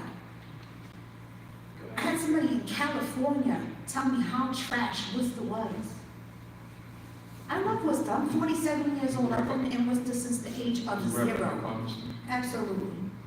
I didn't mean to take up this time. I said I wasn't going to do it, but I was really happy offended by that. In closing, I'm not a disrespectful person. Okay. I'm too reactive. I respond like, what? All right, but at the end of the day, I just want to say Tubadne. Tubadne in my language, my native tongue, which is Algonquin, means thank you. Thank you for listening. Thank you for giving me your time. Thank you for hopefully considering this. And remember, this is not a pointed attack, no matter what somebody thinks. I'm telling you out of my mouth. And by the way, happy birthday, Councilor King.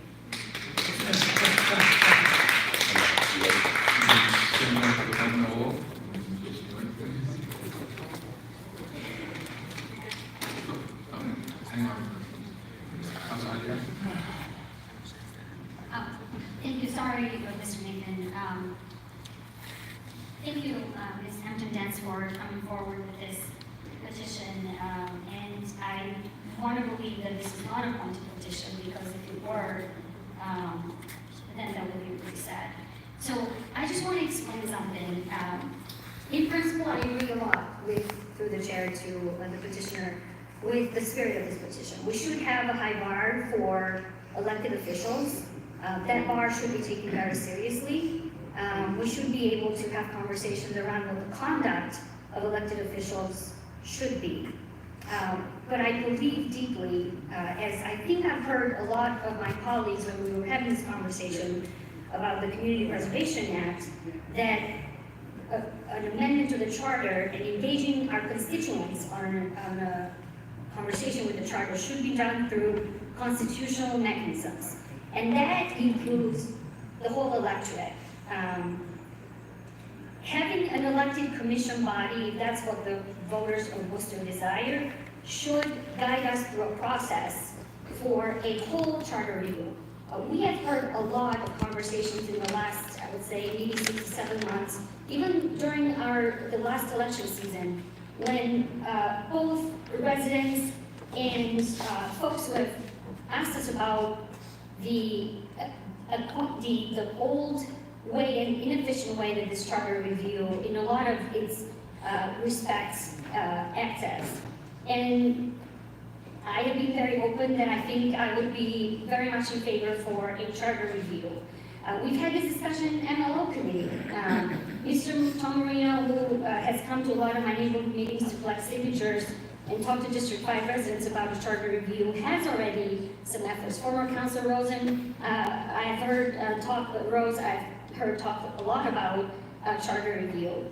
What I am unclear, and what I find a little bit hard with this petition, the way that it's written, is that while I agree in spirit and fundamentally agree that we should have a recall mechanism, it does leave me with a few concerns that I'd like to ask through the chair, Madam Solicitor, if you could help me understand some questions that I have through the chair. Cool. Madam Solicitor. Yeah, that's your question. Okay, great.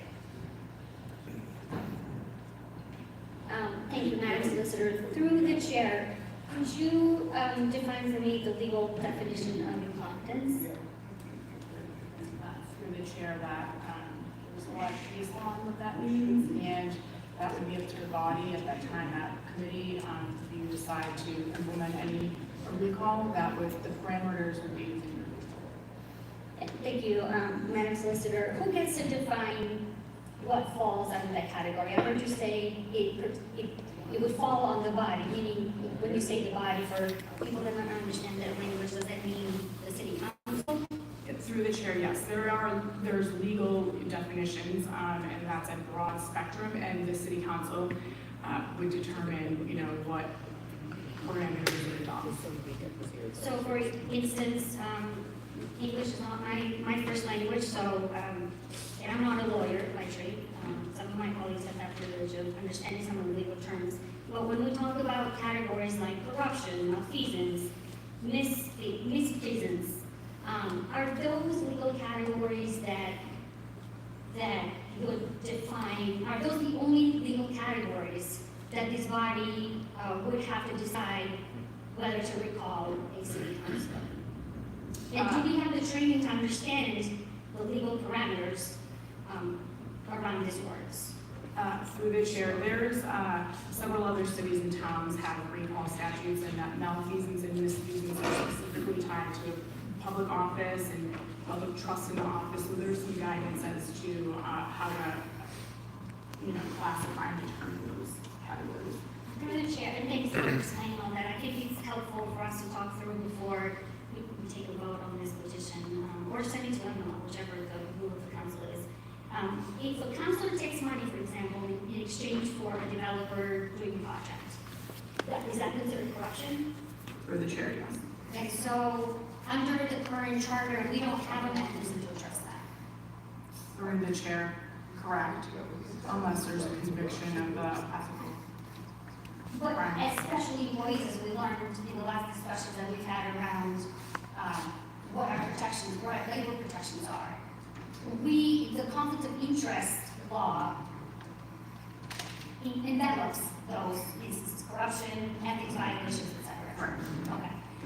I'm asking all these questions, and I'm okay, thank you very much for your service. I'm asking all these questions because if we are going to vote on a single amendment to the charter, I think that the electorate should have a voice. We should vet out what these categories are, and maybe through the chair to the petitioner, there might be other categories that aren't included in here. Mr. Clerk, through the chair, the process, as I understand it, for a charter amendment, it has to go to a delegation of a member of our delegation in order to file a bill. City chair to the council, so basically, we just actually went through the special act procedure with our district school committee lines, when we did our school committee districts. That process is, the solicitor worked with the committee and the council to draft the special into the language. It was sent to the state legislature. I think the solicitor sent it directly to the state legislature, then you had members of the local delegation sign on and kind of push it through. I think a similar process also with our, when it comes to the civil service of the chief of the police. There has been, similar legislation that has initiated in committee through council and to council with the assistance of the solicitor. Because secondly, I think it has to come from the city manager. Once this body takes a vote, the manager is the one who actually presents it to the state delegation or the state legislature. Yeah, thank you. Between now and when we vote for this petition or others, there could be 3 residents, it could be 4 members of this council who introduce similar resolutions to piecemeal by piecemeal digest the whole entire charter in an effort to review it. I'm saying all of this because essentially, this is just my opinion. I agree with Ms. Hampton-Dance. I don't think this is targeted towards one person because there might be several people here who might be, voters may decide to recall us for whatever reason. But I don't think it's effective to have this piecemeal approach because it's inefficient. It creates chaotic conversations that aren't thoroughly vetted with a coherent strategy for addressing other areas of the charter that is reviewed. And frankly, through the petitioner, I understand where you're coming from, but to have legislators who don't know our city, this falls into a committee in the Massachusetts legislature that they don't know our city. And I don't want them to define for us what areas of our charter we need to work on and how we should define them.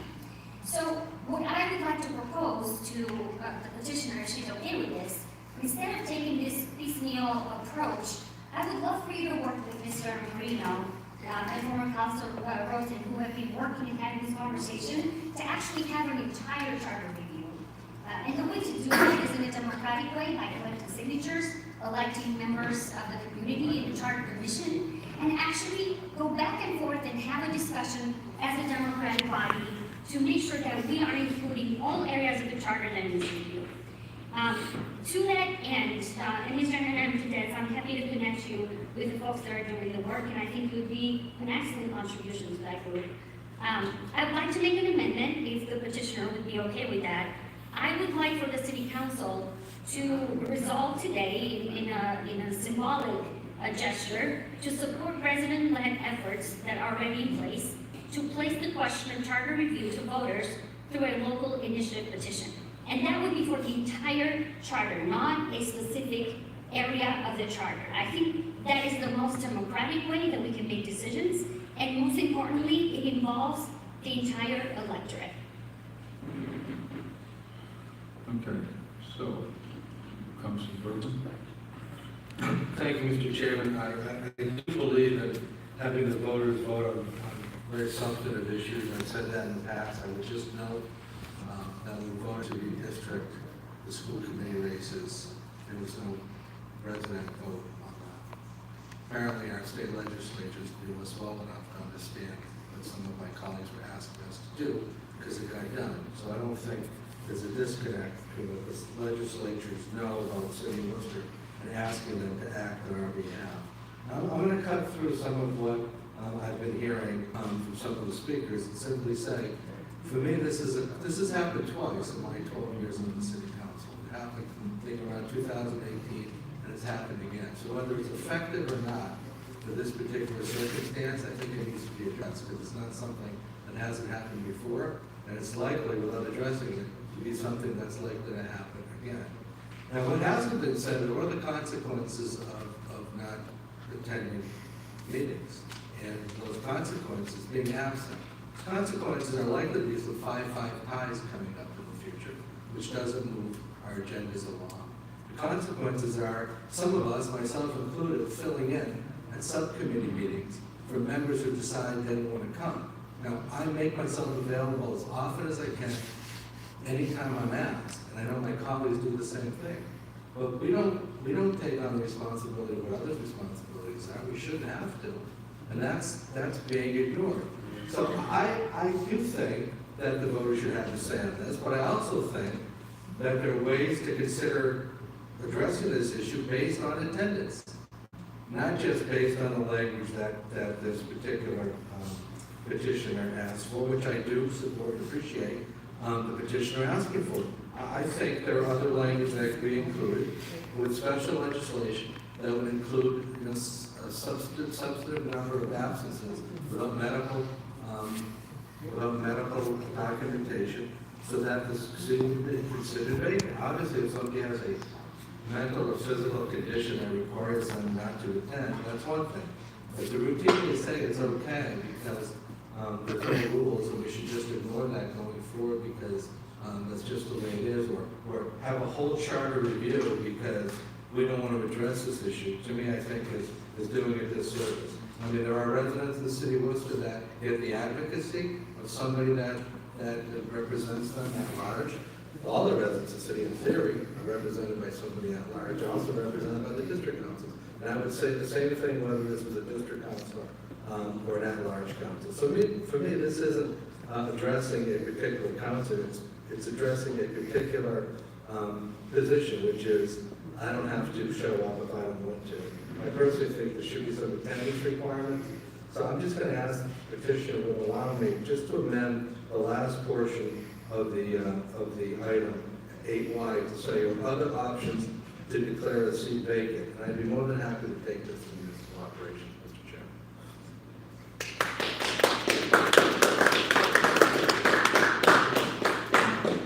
Mr. Chair, I'd like to respond. You have like 1 minute left. Yeah, sure, I'll use my entire minute. First of all, we just heard the petitioner say that this wasn't about a particular member. Second of all, this council has literally ignored allegations that are so severe that nobody on this council should be okay with. So we just heard the petitioner say, this is not about addressing a particular person, because frankly, by the time this will take whatever, how many months, to be addressed. So I don't understand why Councilor Bergman feels the need to twist my words. But I will say this, we have heard from many folks that they would like us to address a charter review. What I said in my statement is that this is an opportunity to not do that in a piecemeal approach because it's inefficient, it is disorganized, and frankly, the committee that's going to look at this petition does not get and should not get to decide what the voters of Worcester should decide. I am all for having a recall election, all for it, let's do it. However, the way that this petition is written leaves me with some concerns that not everyone in the city is involved. And what I'm saying is, while we should be addressing the issue of recall for any of us, all of us, any of us, and any future councilors, we should do this through a mechanism that makes sense without sending a million petitions to the legislature. That's it. I thought that this was not going to be a conversation about a particular councilor. More than happy to have that conversation about other councilors and the way they've conducted themselves on this council floor. Councilor Basile?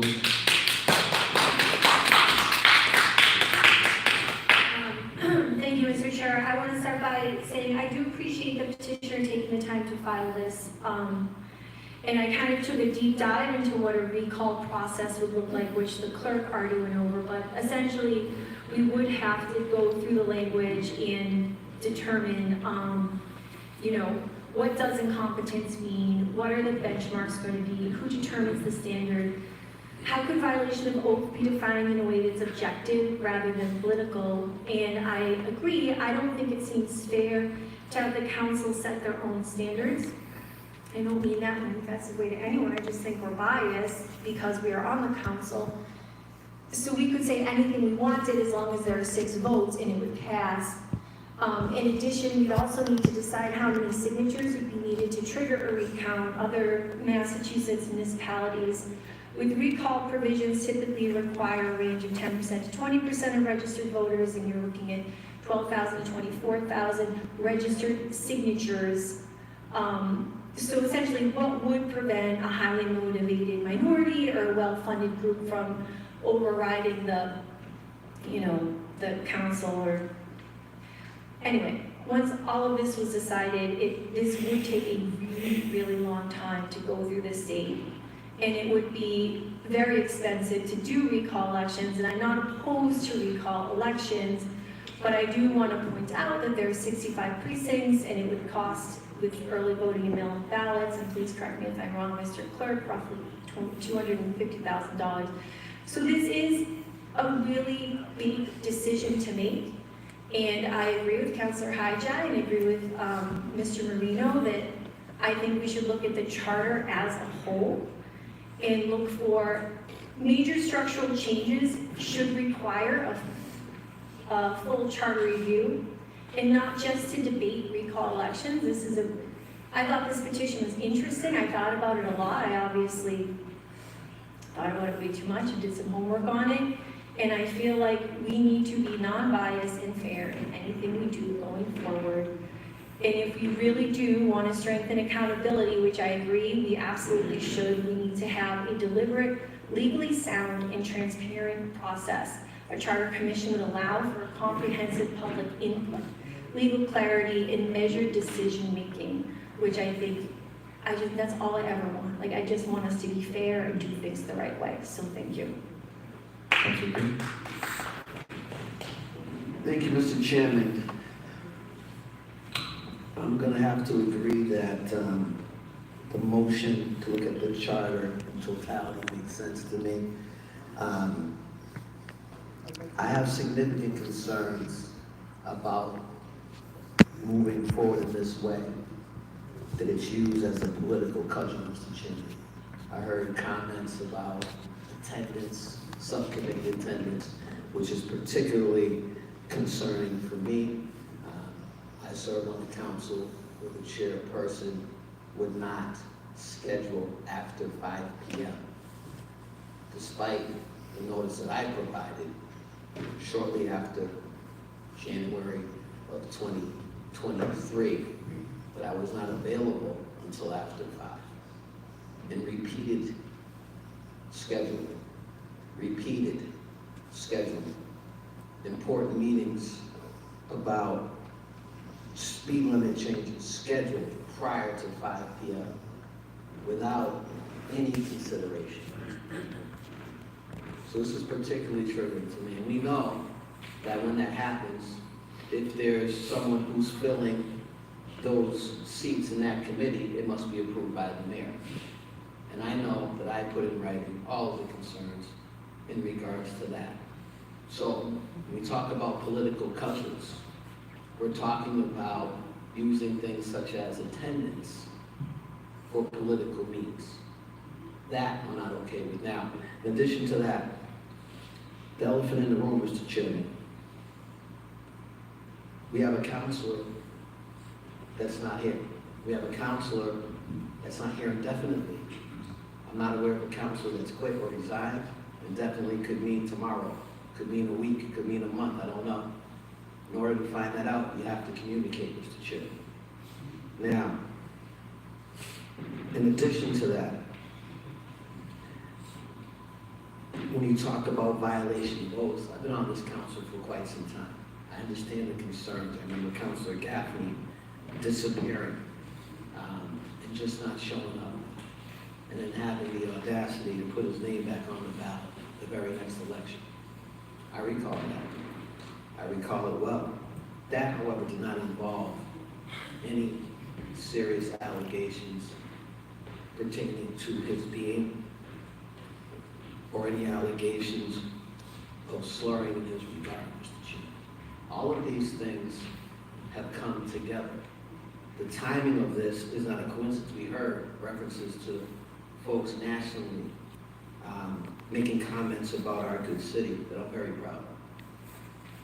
The fact that we stood up and affirmed the Constitution of this Commonwealth of Massachusetts, the fact that we said we're not going to give in to any sorts of exploitation of human beings is something I'll do again and again. And I'm very, very, very, very proud of that. Now, we could have done that in short order, week one. It went much longer than that due to leadership decisions. You know, this is something that's two-sided here. We know that they do this in other places, but again, the fact that my concerns manifested moments ago, given the knowledge of what's going on in subcommittees with scheduling. I've been on committees, Mr. Chairman, in the past as chairman 3 or 4 terms ago, where I couldn't get a meeting scheduled because of politics. And we worked through that. We worked through those things. Those people I work with to this very day. But there are political things that are going on, and I think it makes sense to expand this to an overall charter. Violation of oaths. We've had folks come forward some years ago regarding freedom of speech in the council, and certain councilors not being aware of that, violating that. We take an oath of office when we're sworn in. That speaks to some of us. But to get to the nitty-gritty, short. But the timing of this is not coincidental. I don't believe, or I don't disbelieve anything that the petitioner said here tonight. Nonetheless, the timing is what it is. That being said, Mr. Chairman, I will vote to support the amended motion of this particular matter. This could be an extremely divisive political tool as we, as a body in this time, figure it out. As this process goes, we'll probably end up in another term with new councilors. And perhaps there's some more objectivity there. And I'm not saying that we're not objective here, I think we could be, but it's going to be extremely challenging, particularly given what I just heard. And again, I'm not aware of anyone having resigned, quit. I've heard indefinite, could mean tomorrow for all I know. Thank you. you, Mr. Chairman. Thank you. Council Wilson? Mr. Chairman, the 14 years that I've been here at the city council, I can't remember this vote on this council floor.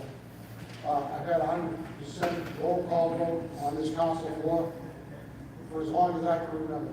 Maybe the clerk could find something from 12 to 13 years ago, when I had to go to the men's room or something. But every time I've been here, Mr. Chairman, the people of this city, whether they're on the right or on the left, have given us all a chance to get up and to do our job and to speak and to stand up for them on a daily basis. Sometimes it's in this chamber, sometimes it's outside this chamber, but it has to be in this chamber. Mr. Chairman, I'm going to support sending this to Council Bergman's committee, just for a look. I don't expect it to go, to be honest, if it was sent to the State House, I'm sure one of our delegation would have issues with it. So I don't expect it to be that, but I think it's a conversation that should be had in that committee. Well, Mr. Chairman, my friend and colleague, Councilor King, referred to the elephant in the room. And I will just say, can't we all agree, and when I say all, everybody in this community, can't we all agree that we should show up and do our job, no matter who we are? Whether we disagree with people on an issue or multiple issues, can't we all agree? I know I didn't say that. I'm not looking for applause, because I never have, but thank you. Can't we all agree as a community we have to do our job? But we have to show up for work. And Mr. Chairman, going forward, I'm looking for all my colleagues on this floor, and everyone is thinking about running for office. I'm going to be calling them out to say, can't we all agree that we need to show up for work? And Mr. Chairman, with that, I will say I support sending this committee, but let's show up for work.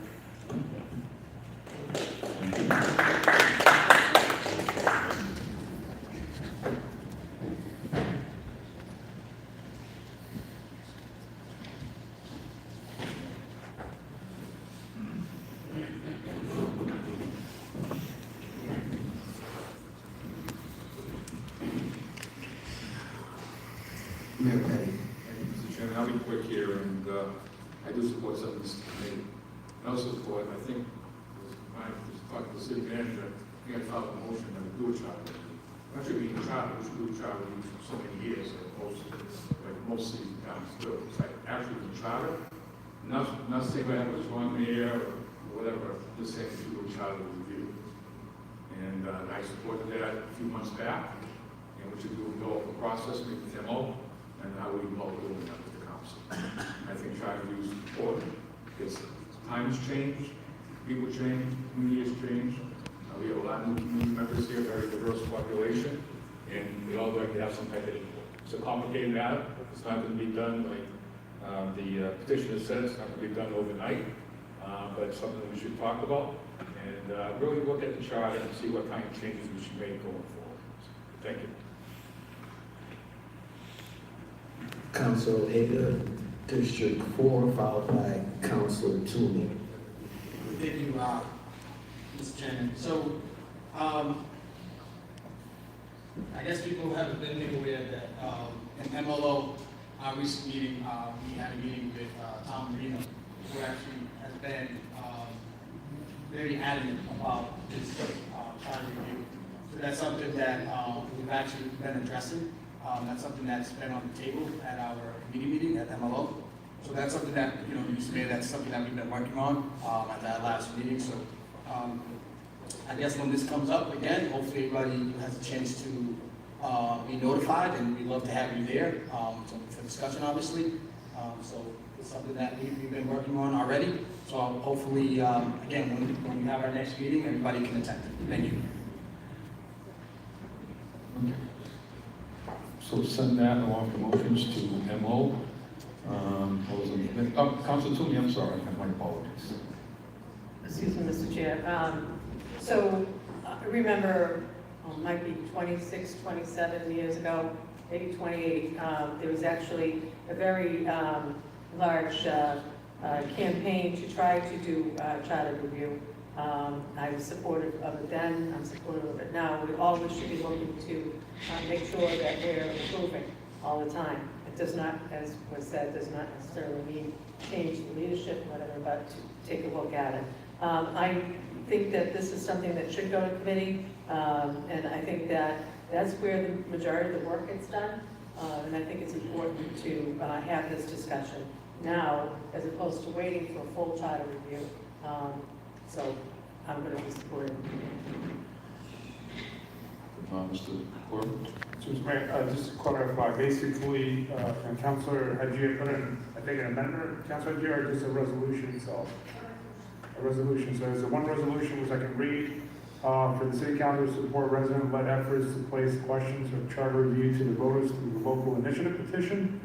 So that's Councilor Hajia's resolution. There was an amendment made to the petition by Councilor Bergman to, I think, include other options for CPIC. Councilor Bergman, correct? Yes, through the chair, or just the end of 8Y to say, or other options to declare a seat vacant. Okay, so we can send that to M.O. with Councilor King. Mr. Chairman, I'm concerned about other options. I don't think things change or something. You know, that can be explored in committee perhaps, but that's too wide open for me. If that's going to remain, I'm going to hold this. If that was withdrawn, I would vote in the affirmative. Mr. Chairman, my colleague whose birthday is today, I wish him happy birthday early, can hold it, he can vote against it. I'm not changing any words. Okay, so this is going to be held. Okay. Is it just hold his amendment? Hold his amendment? Yeah. Okay, so we'll send the rest to the committee. All those in favor? Opposed? So ordered. Mr. Chairman, just a point of order, so we sent the petition to the committee, Yes. but not Councilor Higi's Yes. item, so Yeah. that's still held. Yeah. Because Send it to me. Mr. Chairman, hold on. Or was it? The amendment was not on Councilor. the agenda item. Yeah, we voted.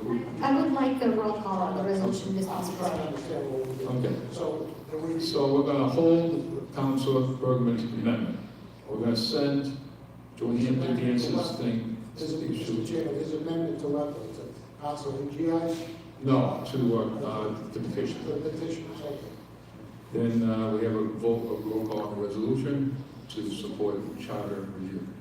Can I just have just a point of order? The clerk could read back Councilor Hakshiai's amendment, because I just may want to address that for one second. Through chair to the council, so there's two things happening here. So we have a resolution brought forward by Councilor Hajia, and there's also the petitioner that brought the language forward. I think what the body's intent now is to send that to committee as presented by the petitioner, and then we're going to hold any amendments that was provided by Councilor Bergman or Councilor King. So Councilor Hajia's resolution was for the city council to support a resident-led effort to place the question of a charter review to the voters through a local initiative petition. So I think Councilor Hajia, correct me if I'm wrong, this is the Tom Marino petition that was offered by the Board of Election Commissioners last year, and he's been collecting signatures since then.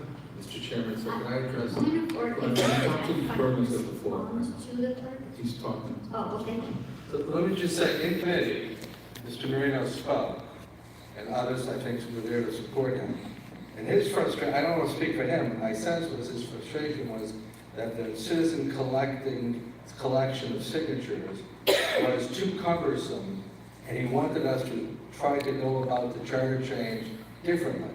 Now, if the amendment is to have the citizens sign a petition, I'll support that, but that's not what, just so everybody knows, what my understanding of what Mr. Marino wanted. So the amendment is different than what we discussed in committee. I just want everybody to know what they're voting for, because I'll support the citizens, signature collection effort, because that's certainly a way to go about it, and certainly the most democratic. But we were not being asked that in committee, is my recollection. Okay, so we Can I can vote. respond since, just to clarify the But you lawyers? can speak for clarification before doing it. I agree with Councilor Bergman. I'm not asking you to support or not support. Mr. Moreno, I brought him as one example.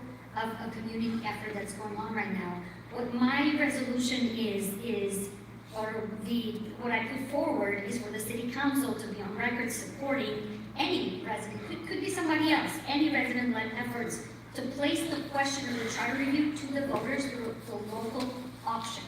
It's nothing to do with who's doing what. I'm happy to support, and I would be happy to support. It doesn't mean I want the city manager gone. I just simply want a charter review, and I think it's fair to, since the petitioner brought this forward, it opened up the larger discussion. That's all. Councilor King? Thank you, Mr. Chairman. I heard my colleague on the other side of the aisle indicate that he supports the petition, the citizens petition, as I've stated. Perhaps as a procedural matter, the councilor would make a separate motion so that we're not holding up unnecessarily the petitioner's item, the resident's item, Mr. Chairman. Sounds like we're all in agreement there. Again, my concerns remain, and I would just ask that that be separated out so that the petitioner who's invested their time here will have a vote tonight. Councilor Worcester? We've got a couple of different conversations going on here. We've got the one on Joanna Andrew Gance's petition, which is hopefully going to the committee, which I'll support. But then there's the issue of whether we support charter change or charter commission or just in general. And Mr. Chairman, I've been stood in this chair for many years asking for charter change, asking for no offense for the manager, asking for strong mayor form of government. And, you know, it's never gotten traction. So, I mean, it's no secret that I would like to see some changes in our charter. But I don't think the way to do charter change is a knee-jerk reaction to a citizen petition this evening. I think that we can send the council's item of resolution to Councilor Bergman's committee with the word consider in, with the understanding that it will be discussed in committee, and then they can come back with something at that point. But I want to be perfectly clear, my vote, Mr. Chairman, is not being decided on charter commission this evening. So, thank you. Okay, so we're good. So we're sending item, the petition to Councilor O'Leary. Sorry, yeah, I'm just asking, sorry, because, you know, that's something that we're working on, and, you know, Marino brought to the point, which, Councilor Bergman had stated that one of the struggles is to get the residents to be able to be committed in this process. What I don't want to happen is when we get to MLO that we have two different things that we're working on, we're trying to get to the same outcome. And right now, whatever goes through, we still have what we're working on MLO right now. And then if we add this, based on Marino's research, I guess from over the years that he's been working on, I just don't want to take away from all the work that we're doing right now.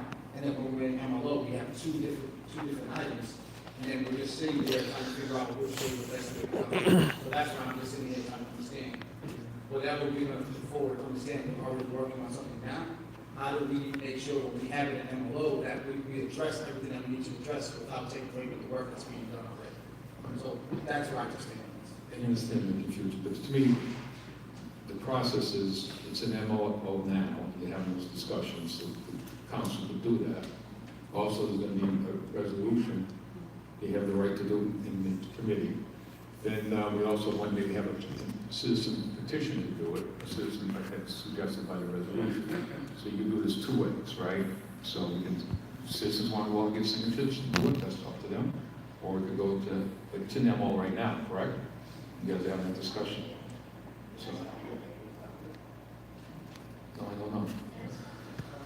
We have to check with the clerk as far as the chairman's orders, but there has been ongoing discussions, and I thought we left it with some chairman's orders, there's still an opportunity to get back, but maybe the clerk can help us. I know there was at least one item involving charter. So through the chair to the council, so I just pulled up the MLO pending list. There was a discussion on this in January 2025. There was an order brought by Councilor Sean Rose, requested the standing committee of municipal operations hold a discussion regarding exploring the creation of a charter commission. So that item is actually an entry. Yeah, so it was discussed in January, I think it was held, I think Tom Marino was president of the January. Mr. Chairman, let me just say this, I think I still have a few minutes left of my time, and I'll be brief. I've been on this council long enough, as my colleagues have as well, that when items in committee, we generally don't get resolutions that are conflicting with what's in committee. I think what's in committee is in committee, so I'll take whatever the will of the council is into committee, but I just know there's some level of deference usually given in the committee that we're trying to sort this out. And I'm not quite, I heard the word citizen when I asked the clerk to repeat what the resolution was, and now I'm hearing it's not necessarily a citizen, it's any method. I'm not trying to hold up the petitioner's item. I'm just suggesting that there's maybe more than one way to address the issue that was brought forward.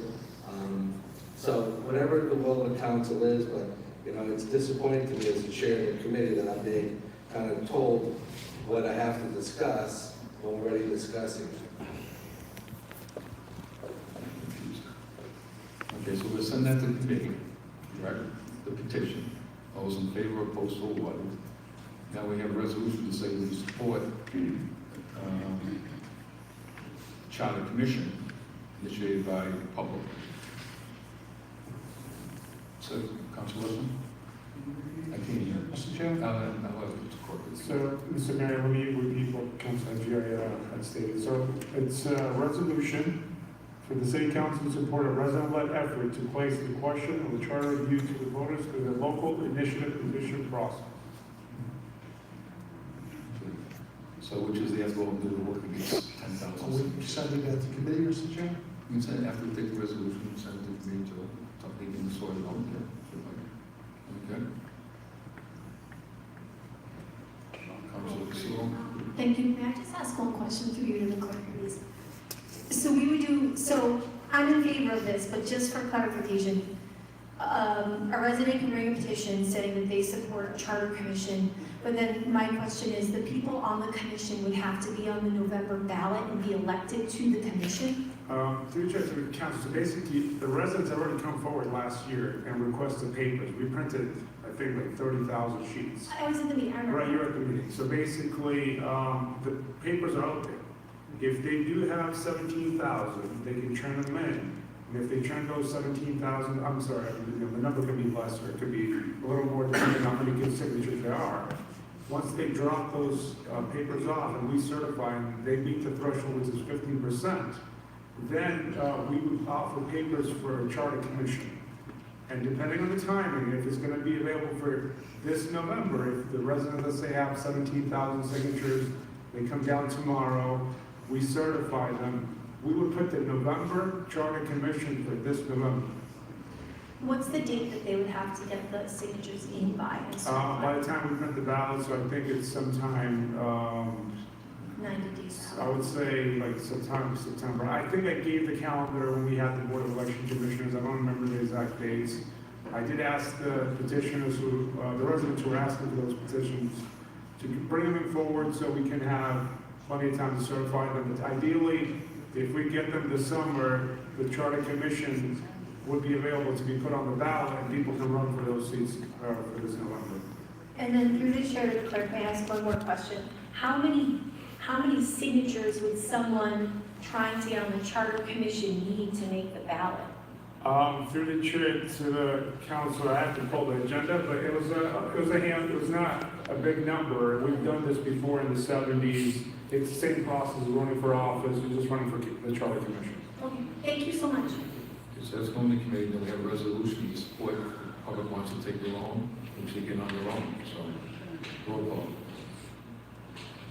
Okay.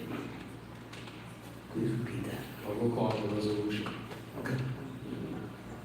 Okay, Councilor Bergman? Yes. Councilor Calorio? Yes. Councilor Gia? Yes. Councilor King? Yes. Councilor Carlson? Yes. Councilor Nguyen? Councilor Ojeda? Yes. Councilor Silva? Yes. Councilor Russell? Yes. Councilor Toomey? Yes. And Mayor Petty? Yes, okay, Mr. Nathan, you're up. Fred Nathan, request City Council, request City Manager hold. I have a question. Excuse me, let me finish, please. Investigation of how many pounds here on why instead of pounds directly. Request the establishment of. Oh, I'm so sorry. No, you're good. Someone. Yeah, if you get that too. Yes, thank you. Fred Nathan Worcester. I just want to say, sitting here. How are you? And I'm not telling you what to do, 5 but o'clock. do with it whatever you want. Kind of gets moving into chickens coming home to roost, but that's a whole nother Immediately issue. tomorrow, go to the city I clerk am in and favor of the demand steel boots. I am all in public favor records of the, for all Juneteenth, of change days interactions that go on for that particular petition. As for Johanna's, You do that every day, moving on out. You do that in writing, this all by herself. and you copy all of them in it. 11A. Do not let this go without demanding public records. Do not call it a public records request. Every time you need it, your wording needs to be, I require, never I request. Because a request, they can say, cool, go fuck yourself. You say, I require. And it's any and all communications via hard communications, which means physical like paper, and electronic, regarding your petition. And again, I require, not I request. So that would be my recommendation to you. And good fucking petition. So don't let up on it, bro. Just put that up. Yeah. That this item was last.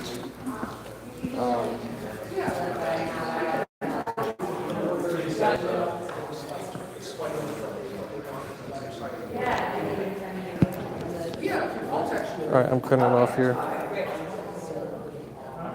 Of course I'll help you with that. I thought these were gingers. Oh.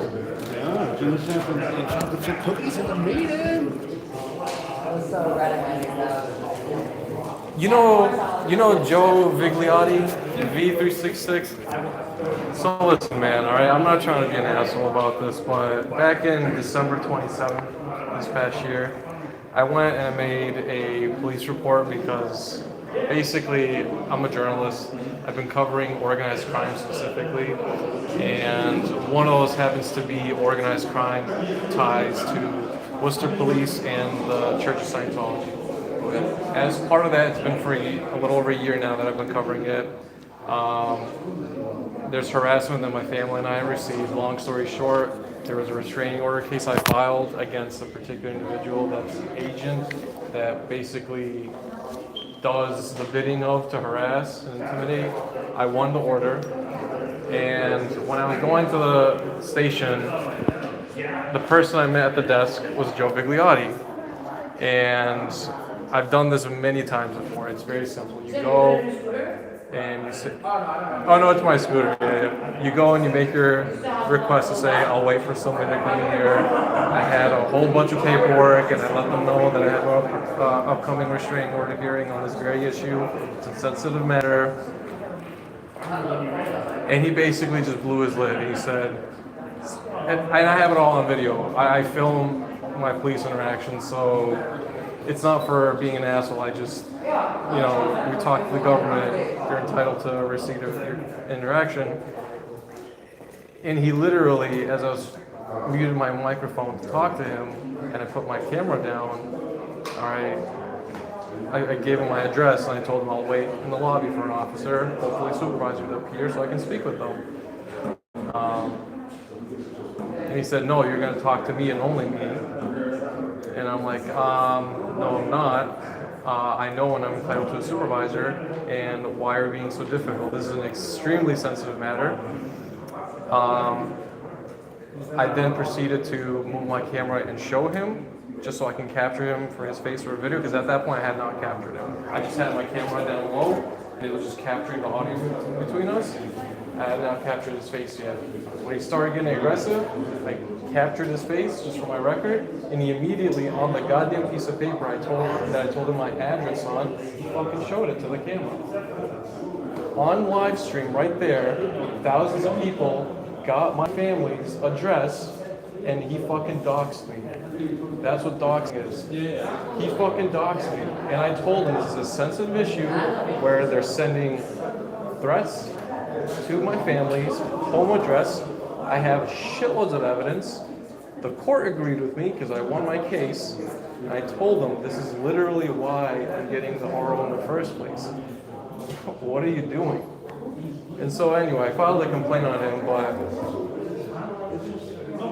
I think as somebody who's been through all this crap, you know, I'm not one to just stand down, but I just want to pose a question to you. I'm not looking for an answer from you. I'm not looking to put you on the spot. I just want to pose a question.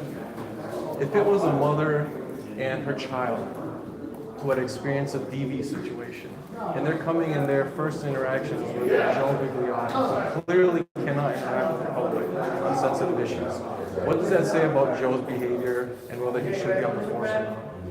That's the question I pose. I'm not, again, like I said, I'm not expecting an answer.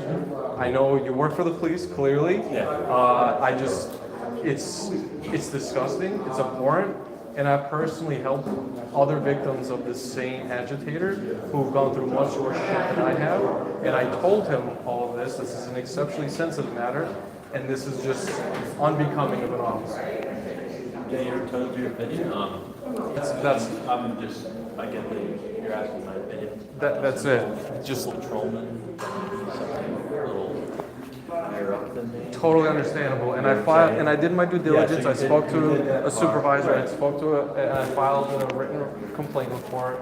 I have the lieutenant's name whom I spoke with, and it was just such a nightmare situation. Something that I was already dealing with a lot on. And I did not expect somebody who's supposed to be a peace officer to make an already tense situation that much worse. So anyway, I just want one person I can't control. Yeah. No, I appreciate you listening. Again, like I said, I'm not here to put you on the spot, make you look like an asshole, anything like that. But this guy also has a very long, sordid history of similar conduct unbecoming of an officer that was sustained. It's not just total hearsay. I am living testament as one of those little victims captured live on video where this dude literally did that. And I can only imagine, like I said, I posed the question to you, if it was a woman and her child who were battered in a DV situation, were coming to report such an instance. Does this guy's history, as my case and many others clearly show that he is fit for service? That's the question I pose. Right. It's just something to think about. So I appreciate your time, man. This is not my first rodeo. Like I report on organized crime, and I understand the shit show that comes with it. And I've caught a lot of shady people and put them rightfully where they should be by the law. Is that what you do? So yes, by trade, I actually worked as a congressman for on organized crime. One of the first stories that broke was I worked for two manufacturing companies. One was Kodak. There was major fraud by Kodak, whereby they basically pretended to have this new line of business for selling pharmaceuticals, chemistry. They never actually followed through. They were looking for money from the DOE for something to the tune of $700 million during the time that COVID came around, because they said, well, we're a chemical supplier. We can make pharma products, yes. We can make pharma products and some. Led to a guy getting jail time, an executive getting jail time for being in conspiracy to the fraud, leading also to the company they hired, Accenture, getting in the hot seat with state investigators. Another company that I was working with also during that time period, a battery recycler, lied about how many batteries they could recycle and how well they could do it. That, I wrote that they were lying about that. That led to shitloads of class action suits where they defrauded shareholders by outright lying how much batteries are recycling.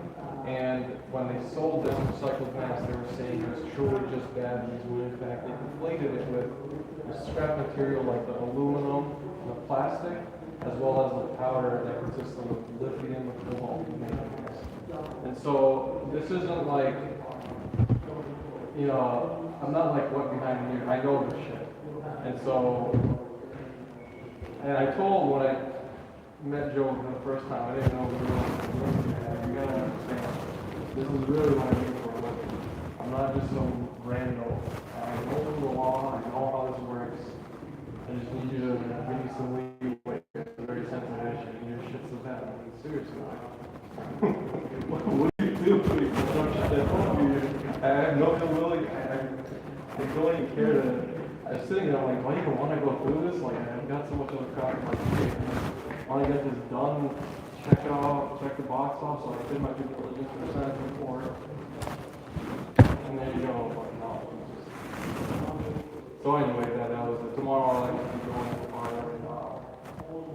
my certified copy with the RO to the station, so we can get it on file and mention the reports and so on.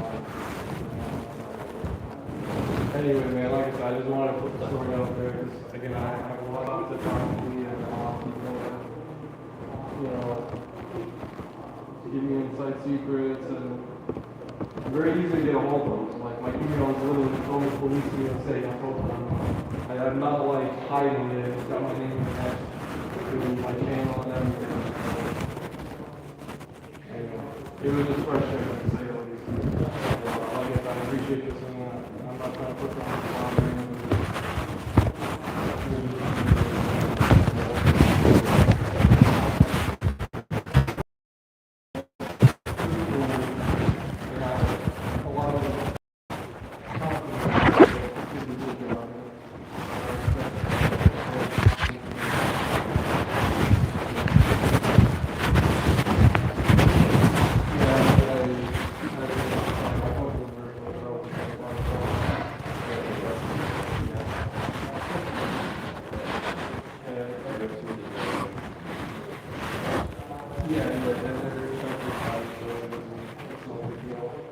Plus, I don't like too crazy. Just people that go like, yeah, you're technically going